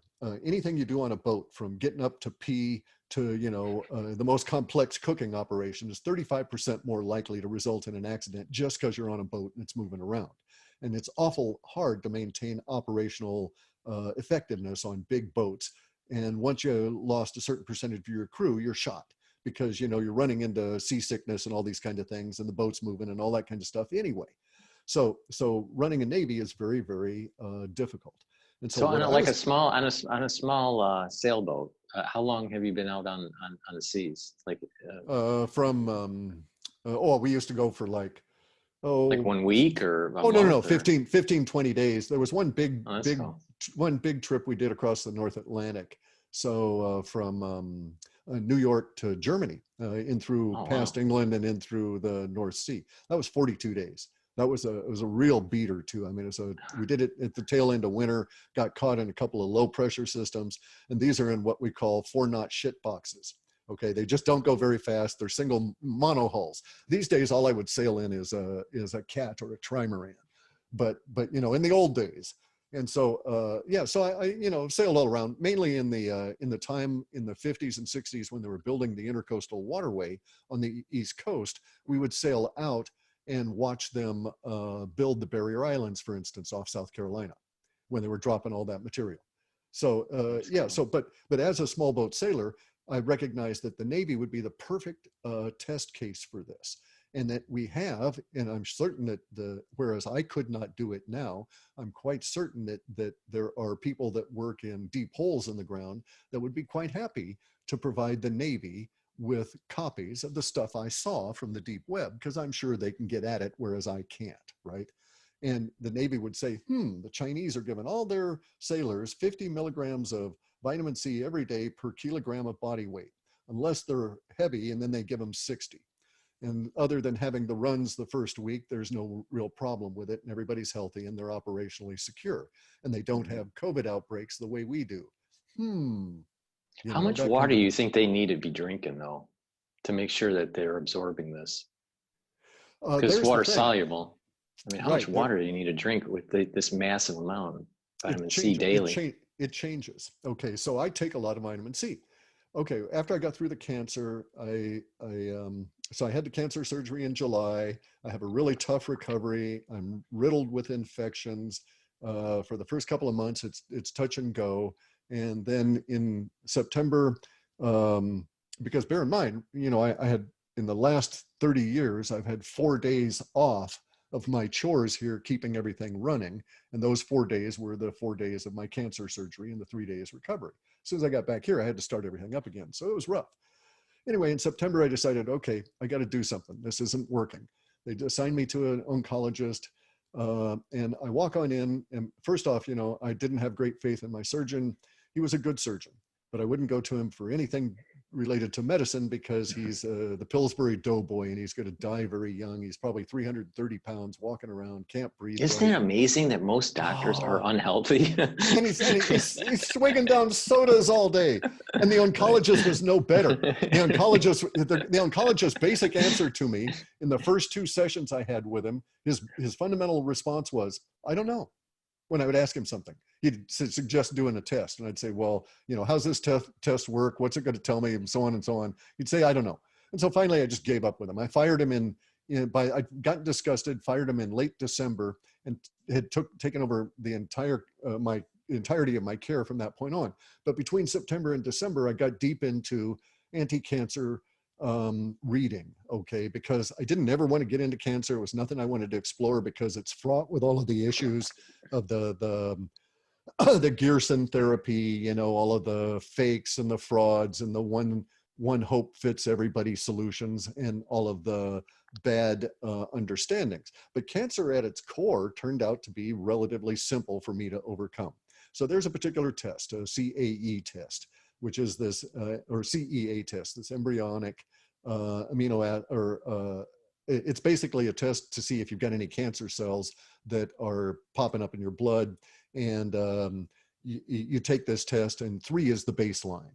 And if you if you had cancer and within the first year you get up to 21, it says that your cancer is metastasized to your liver. And so that's basically how they use this test. But the test is totally unreliable. The value you get changes based on the labs. Is it measuring some sort of peptide in the bloodstream, or is it measuring actually? It's a visual test. They're actually looking for specific kinds of what they would think of as cancer-related cells. So okay. This is the best they've got. And I was looking at this, and their solution too, by the way, was I kept talking to him, and he said, well, at some point my numbers in September were good. Almost everybody after colon cancer comes down to the baseline of 3 within 3 to 4 months. And thereafter you just watch it. But my numbers started going up. But I was still eating sugar thereafter because my body was so weak, and I'd been on a high carb diet that entire time. It didn't change everything until that coming January. It took me a few months to read about all of this and understand what was going on, plus get my mind back. That was a big issue, right? I did a lot of herbal processes during that period of time, even though I was very weak, and even though they pushed me close to the edge, in order to recover my mind so that I could think about these things appropriately. Once that started occurring, then things really started popping in. During that period of time, I got deep into Linus Pauling, the electron bond book. His quantum mechanics book is shit, but I also read everything he ever wrote about vitamin C. And then I discovered, he lives into his 90s, all of his critics die, and he's got 2 Nobel Prizes. So anybody that tells you that you don't live long taking vitamin C, demonstrably it wasn't true for him. So I wanted to see if it was not also going to be also true for me. So I started taking a lot of vitamin C. And at that point, I started feeling better. And so I thought, well, there's demonstrable evidence for me that this is going to work. And I plunged into it. That's when I got really serious. I'd taken chaga and stuff when I had the cancer, trying to cure myself, but it was so terribly anti-cancerous that it caused bleeding and all kinds of problems. And I just thought it was my body's reaction to the chaga, not understanding it was the cancer reacting to the chaga. And if I'd taken I think we froze. Still there? No, I'm okay, here. Okay. I'm here. Anyway, though, if I'd taken the chaga long enough, I might have experienced the ability to pass the lump. I've talked to a native guy here in the Ponderai area, a different tribe than is local here, that actually had colon cancer and had just kept chaga in his mouth constantly for about 2 years and passed a cancerous mass. A mass so large he was afraid, scooped it up, took it into the hospital. The pathology said, it's cancer, it's big cancer. And he said, well, at least it's out of me. But so anyway, though, so I'd been taking chaga intermittently. And then once I understood what was going on, I started rereading the cancer ward, the depressive part of having the cancer, your mind, you don't want to think about anything. And then trying to think about things that are negative bring you down into a deep place because you don't have the serotonin, and all of these other things are all interrelated. So it's unlikely, it was just very unusual that I had the key, the life force to plunge into the cancer ward while I had cancer, because it's such a huge just sharing other people's misery at that point doesn't do you a lot of good. Anyway, though, I read about chaga and I thought, hey, I'm through of it, but I'll take it again. And that's when I basically got up the courage and fired the oncologist, said, you people don't know what you're doing, and never looked back. Went and had the tests on my own. At one point I had 0. So the baseline was 3 and I had 0. Now at that point I'd been taking up to 5 and 6 grams a day of chaga. And it's not wise to take that much. You can get oxalate buildup in the kidneys. It affects the digestion and so on. But getting back to the vitamin C and the water issue, vitamin C is very interesting because there's a certain level of it that's required. If we go to the concept of the caveman theory that the guys were talking about, that the doctors were talking about in Wuhan, we find that our ancestors, the primates that actually make vitamin C, the primates that consume for vitamin C, and early hominids that were successful had vitamin C levels massively beyond what we have. In fact, now the best we can get, and vitamin D as well, and that's a big issue there. The best we can get for vitamin D now on this planet are lifeguards and surfers. Whole body surfers that don't wear wetsuits, right? Right. They'll have 64 nanograms per milliliter. All right. My doctor, my oncologist, I told him I'm going to start taking more vitamin D. I was reading about all of this stuff and it's starting to freak him out. This is back in like December. And I said, I'm going to start taking more vitamin D. I want to test for vitamin D. He says, oh, you don't have to test for vitamin D. You don't have to test for vitamin C. And I said, I want to. And he said, okay, I'll do it, blah, blah, blah. But anyway, so he said, oh, it's just where it should be. And I said, well, what is it? He said it was 14. And I said, 14 nanograms per milliliter? And he said, yeah. And he said, anything over 25 is toxic. Well, now we know that you need at least 40 to even be remotely ill.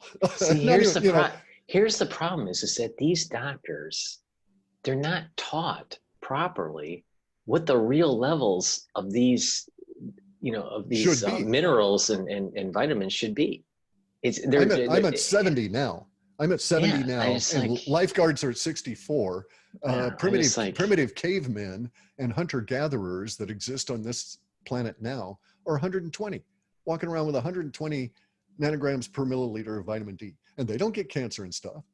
And so it became rather self-explanatory sometimes they, because vitamin D is lipid soluble and it can be absorbed into your adipose tissue. So you can build up a toxicity. But here's the thing. When you're taking vitamin C and vitamin D, you'll have more energy. So you're not going to be building as much adipose tissue. So there's another aspect. There's a feedback loop where you're going to be more active. Right. But another thing too is that you're going to be not active. Well, another thing too is they're plotting it against the standard American diet. So if you look at surfers and you look at lifeguards, one thing they are not, as a rule, is vegetarians. And if they're vegetarians, they're not vegetarians for very long because you need the fats and you need the proteins in order to live that lifestyle. So if you get to be into this seriously, you find that you lose fats like mad.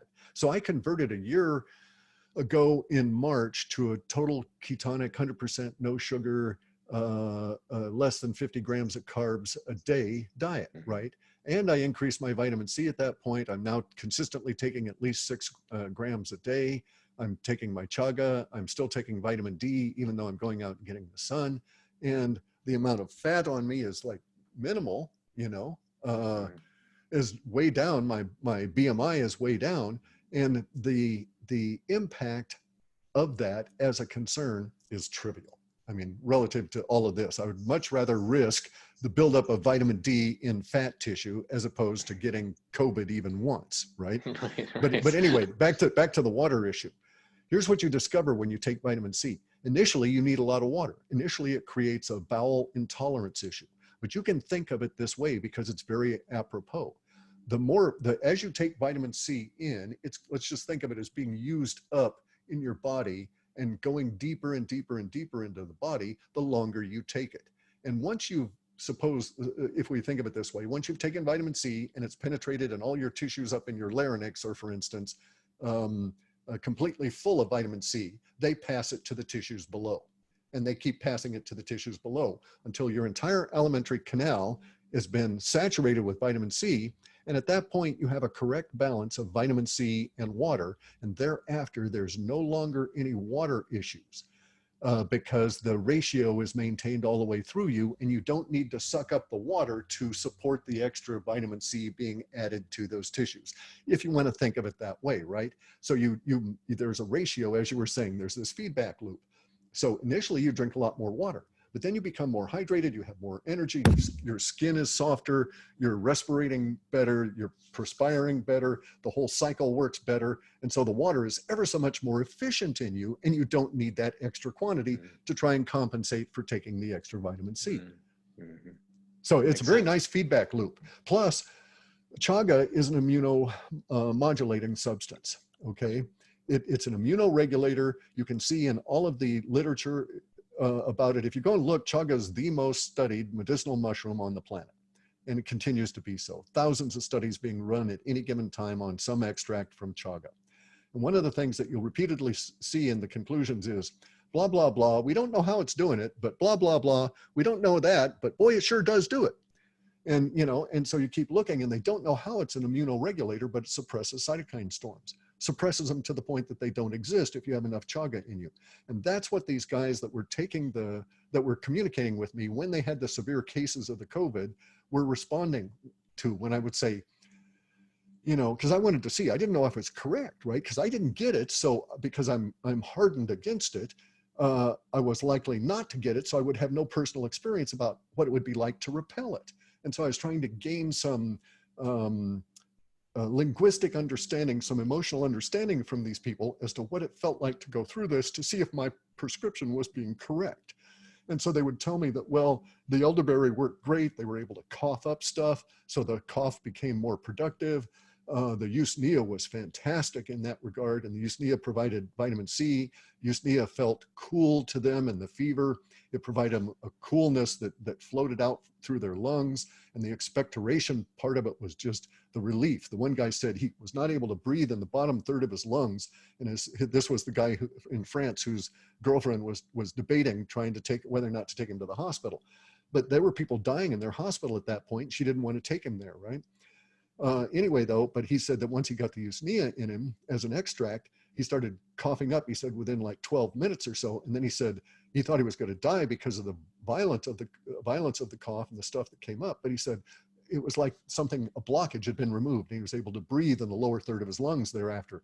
And from that point on, the rest of the night, he felt very much better. In any event, though, they're telling me that when they take the chaga, that there is a heat that comes on, even if they've got the fever, even if they've got the chills, there is a heat that comes on that is not like a fever. And that this heat, in my description of it, is actually the antiviral component of the chaga coming in and doing battle with the viral load. Because well, you know what I feel think it that where they have damage. I think the heat is actually the ATP production. Could be indeed. And it's helping fight. It's fighting, finding a way and fighting the pathogen. And if cells are compromised, it'll affect it'll affect your energy production, and you'll start having less ATP. So you'll get so I think that this heat that you're talking about is the body is saying, hey, I need to do a lot of stuff to fight this. And it's going in overdrive now, and it's just creating a lot of ATP to be able to fight this. Well, it could also be creating the heat could be, I was thinking about it as being like a frustrated cytokine storm.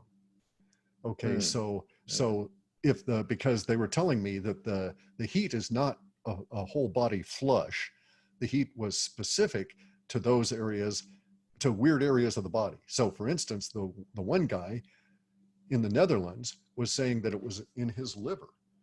And he's not a heavy drinker or anything at all, right? And he did not take my anti-COVID cocktail, which I came up with, which turned out to be very, very effective. But he didn't take that, but he was taking the chaga, and he said, boy, his liver was just hot. And And he said at one point it was pulsating.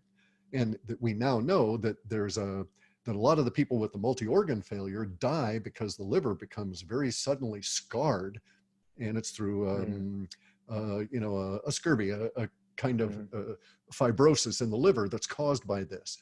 And so he very well could have had that condition down in there.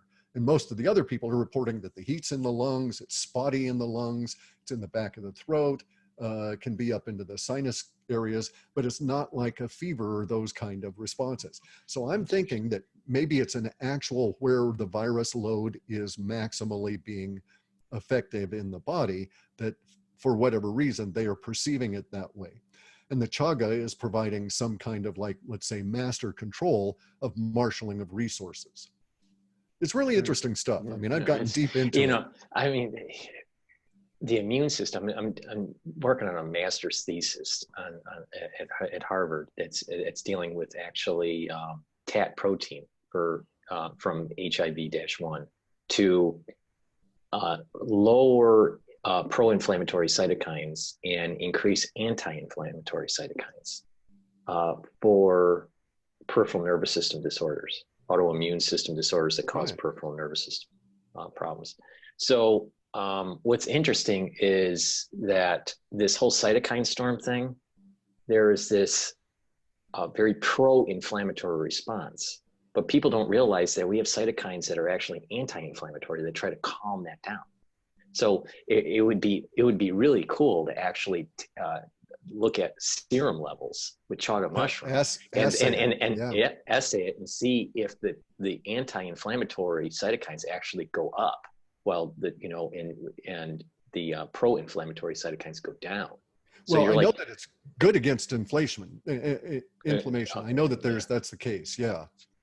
I'm surprised though if you're. But like which ones? It would be very interesting to know which one of those interleukins are going up and which ones are going down, and the interferons, the concentrational levels for the interferons and how they're going down. So you got the INFs, you got the TNFs, you have the ILs. They all are in like an orchestra, right? Which ones are going up and which ones are going down?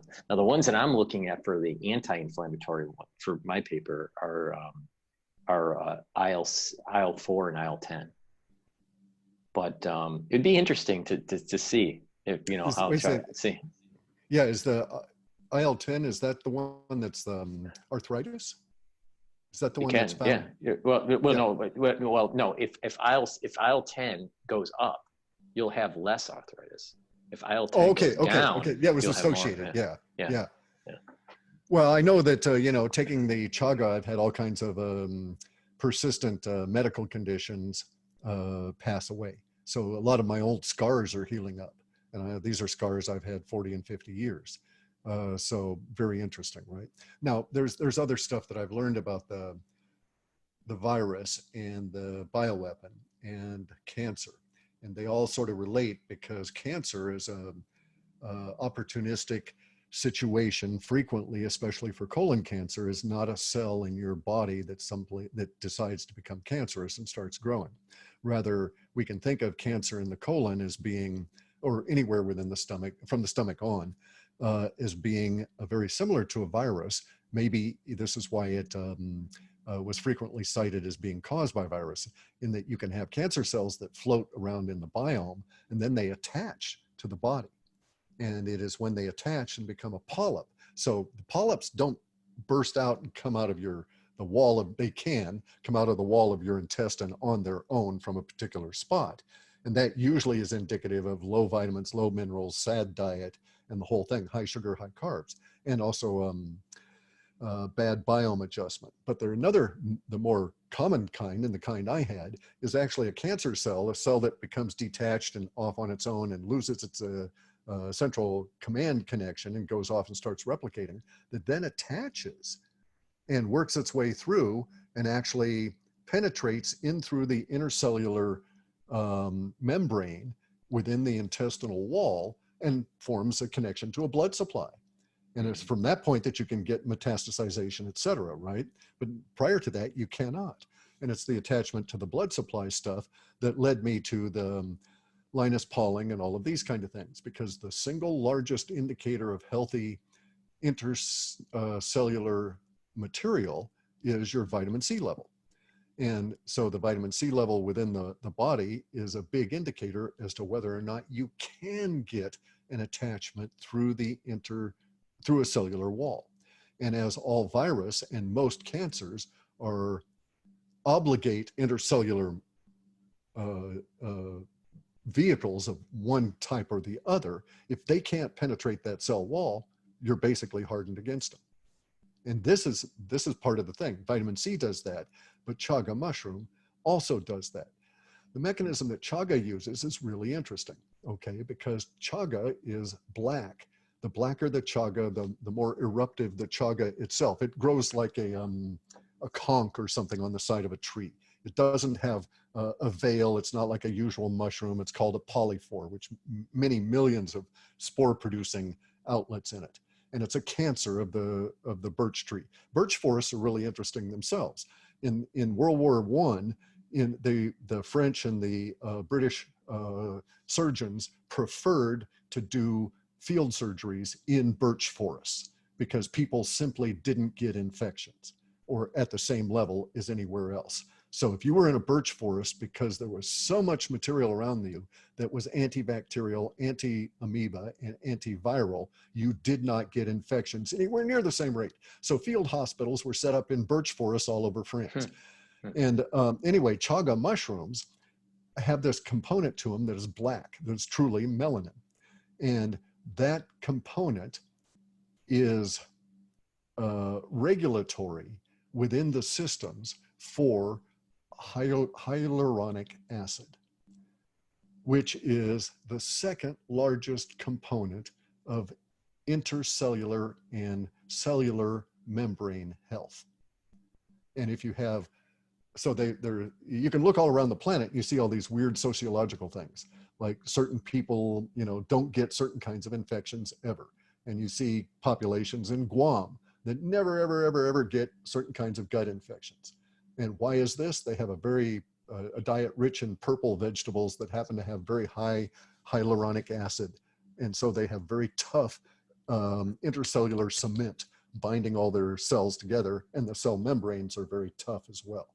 And so this may account in a great degree for the fact that they're one of those longevity centers where people on Guam statistically live well into their 80s and 90s and very healthily, unlike many other people. So there's just all these weird interconnections. And turns out that chaga is deep into the hyaluronic acid regulation throughout the body. So I also take hyaluronic acid just to give it something to work with. And so, on those kind of things, it's like, this is going to tend to suppress the interaction with this bioweapon, which I'm certain I will encounter at some point. Well, that dovetails right into a big question I wanted to ask you. As we get out of shelter in place in New York, I live in New York City, and we're about ready to get out at maybe May 15th. Is when they'll start letting us out of shelter in place. There's going to be a lot of people that haven't contracted COVID-19 disease, but there is a worry that there's going to be some sort of reinfection or another spike in infections in New York City sometime between when we get out and October. So what would you recommend in terms of vitamin C, chaga mushroom, for people to prophylactically try to boost their immune system to try to fight this pathogen? Well, you've got to get at least 22 milligrams of vitamin C per pound of body weight absorbed. It's not that bad, okay? If you take liposomal vitamin C, you don't have to be eating ascorbic acid all the time. And so I only have to take 6 grams of liposomal, or 5 grams of liposomal vitamin C every day in order to get the vitamin C I need. With ascorbic acid, the cheaper, more easily obtained, I would have to take probably 12 to 14 grams a day. So basically, for every hour I'm awake, I would take a gram of vitamin C. That will surely flush you up. There's this process. You can go to orthomolecular.org, which is the site that was built around Linus Pauling's understanding of orthomolecular medicine, which is that your body cannot heal itself except by those chemicals already in your body. And the appropriate way to do it is to stimulate them. But anyway, they have all the metrics, and they'll tell you that it takes X amount of days to get completely flushed with vitamin C based on this body weight. whatever your body weight is, right? And so usually it's about 4 to 6 days at a level of 1 gram an hour, but you can't do that to start with because you end up with bowel tolerance hitting you. So most people take about 8 days to get fully saturated because they ease into it, get an upset stomach, back off a bit, go into it, and so on, right? But it's easier, I've discovered, to get large amounts of vitamin C in you if you also take commensurate with that large amounts of vitamin D. And so especially if you're in an apartment in New York, now I take 10,000 IU every day of vitamin D. And I'm out here on the coast. I spend at least a half an hour every day deliberately sunbathing. Yeah, that's what I'm doing. I'm doing 5,000 in the morning, 5,000 at night. I take, yeah. And it's nothing wrong taking 50,000 units. You make 125,000 units if you expose your torso to the sun for an hour, and you're a regular human, more or less, right? So at that level, we know we can create vast quantities of it. And vitamin D, our ancestors used to have it at the level of 120 nanograms per milliliter. And I had to work to get up to 70 nanograms per milliliter. And my oncologist, before I fired him, thought I was going to die the next day from vitamin D toxicity. And I'm feeling great. So anyway. And that's the strange thing is there's a lot of oncologists, that are more on the edge. They've done experiments and have found good results with intravenous vitamin C. Vitamin D and vitamin D as treatments to cancer. But get this. It's just like, I just don't understand why these guys keep on saying it doesn't work. Well, here's the thing. It's all that thought process. But I was trained real early in the software process because as a software engineer, you have to learn someone's business in order to create it in a digital form to make it into computer for them to work. So at one point I was doing work with insurance actuaries, and I was finding out all kinds of really interesting things. One of which was that the people that are most scared of the sun are dermatologists. The people recommending more sunscreen than anybody on the planet are dermatologists. The people with the highest levels of skin cancer are dermatologists. The people with the lowest level of vitamin D are dermatologists. So I always figured, dead doctors don't lie, don't do dead doctor stuff, right? Yeah. And so they don't like vitamin D, so I like vitamin D. They don't like the sun, so I like the sun. So I would do that. Okay, so let's get back to that real quick, just for finishing it up. I would do 10,000 units of vitamin D3 a day with K2 included in it. I would also now the K2 you're using the MK4 or MK7. Do you know? I don't know. I'd have to go look, to be honest. Okay. The molecule that I use for K2 is the MK7, but that was more for heart. It was heart. Okay, and I don't have those kind of issues, right? So I never even really thought to address it. But anyway, so 6 grams of vitamin C liposomal or 12 grams of ascorbic, and then the 5,000 units of vitamin D a day. And then I would also make sure I got at least a half a gram, and a gram is better, of chaga a day. Now you can get chaga in powder and make a tea out of it. You can get chaga in powder in a capsule and just take it, and you can extract from both of those. If you're going to make a tea out of it, you can reuse the chaga itself repeatedly in tea bags because it takes a long time to extract everything out of it. You can put chaga in your mouth as a little chunk, and just sort of like people would have chewing tobacco.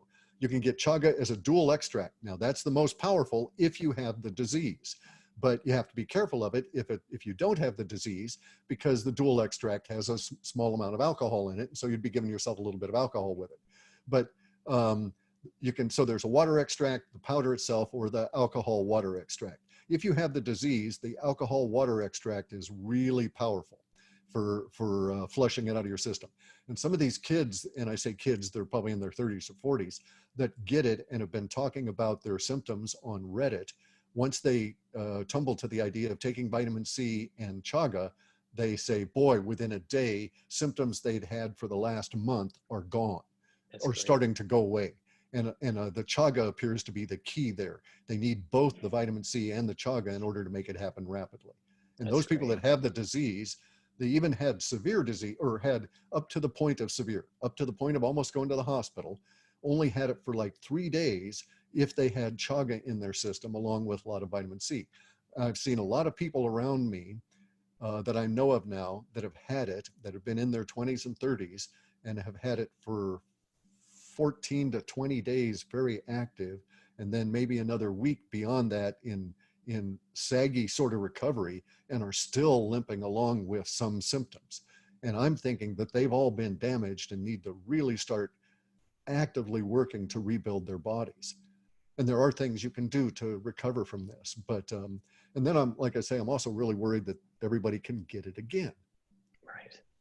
Right, exactly. And that's why I'm really trying to promote on my channel that people need to be very proactive, even if you didn't catch it, that you have to be careful and you have to boost your immune system. And there's lots of people that are trying to educate, like yourself, you're educating people. And there are compounds out there that have been around forever that people can use and stack safely, and right. and safely use and and fight this and give yourself a fighting chance. Yeah. So I mean, I applaud you. You know, I've learned a lot. I mean, you know, and I've learned a lot about. I didn't know anything really about chaga. I'm deep into the mushrooms because I used to use lots of psychedelic mushrooms. And so I became very convinced of the power of real drugs. That's also why I figured that allopaths don't know what they're talking about, right? Right. But I mean, it's right. You know, you know, I think people like you sharing your experience, especially the cancer experience, and how you went through that, and how you blazed a new trail to heal your own body. People can learn from that and apply it to this particular situation. Yeah. And that's probably one of the reasons that, you know, I was sent back, so to speak. Right.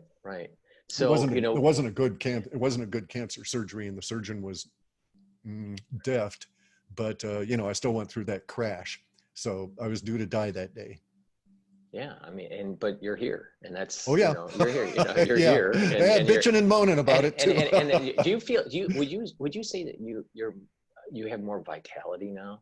Oh, certainly. Yeah. Because there's no, I mean, especially the last 10 years of the cancer eating it away, right? Because here's the thing about cancer.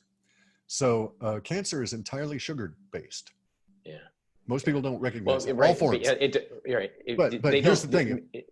Most people don't realize that it doesn't go into the Krebs cycle. It just stays in the glycolysis cycle. Right? Exactly. And here's the thing. If we look at it one way, just as energy units, right?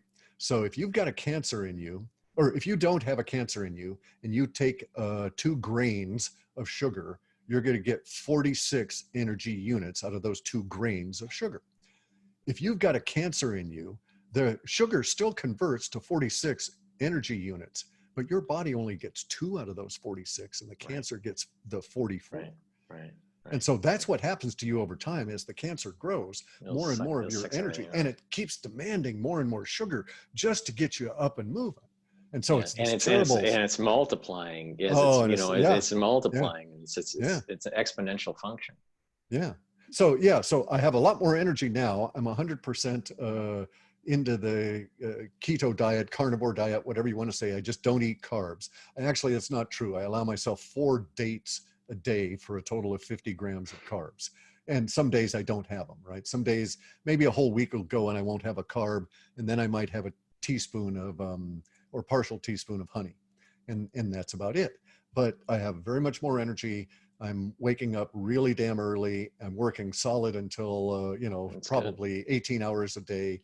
And, I'm adding back muscle mass. I'm giving myself a challenge of with my lightweight bow, which has a 50-pound pull, of getting up to where I can shoot 100 arrows in a day. Oh, great. And so, so I'm now doing 33 in about 25 minutes. So I'll get there. And, tremendous amounts of energy now that I'm through the cancer. And also with the COVID, that's something else, is the energy drawdown happens so rapid. And, I mean, we've actually lost people that I know that to this disease, and they were young, they were healthy. One guy thought he had allergies and came out of it and walked around for 4 days and fell over dead. And massive, massive damage to his heart. And it was because he'd had massive ground glass opacities, and his heart was trying to push the blood just to be able to get him up and move. So really terrible stuff. I'm going to have to go. I've got to get another cup of Okay. coffee and stuff. Okay. But Well, nice chatting thank with you. you. Thank you, Cliff. I really appreciate it. And if you would Yeah. like to come onto the channel again, we would love to have you because you have Sure. a Sure. wealth of knowledge and you're teaching us on how you went through your Yeah. cancer and how to apply it to what's going on. And we can go back and forth. Maybe you have a lot of knowledge about a lot of different things, and maybe we can even probe next time, maybe some geopolitical things. Sure. And maybe, Sure. Yeah. okay. And we should Great. talk to George Webb too about the players, Right. because I Right. know the Chinese guys just by following all their articles. Yes, what I'd like to do is maybe get a 3-panel next time between you, George, myself. Yeah. That would be really good.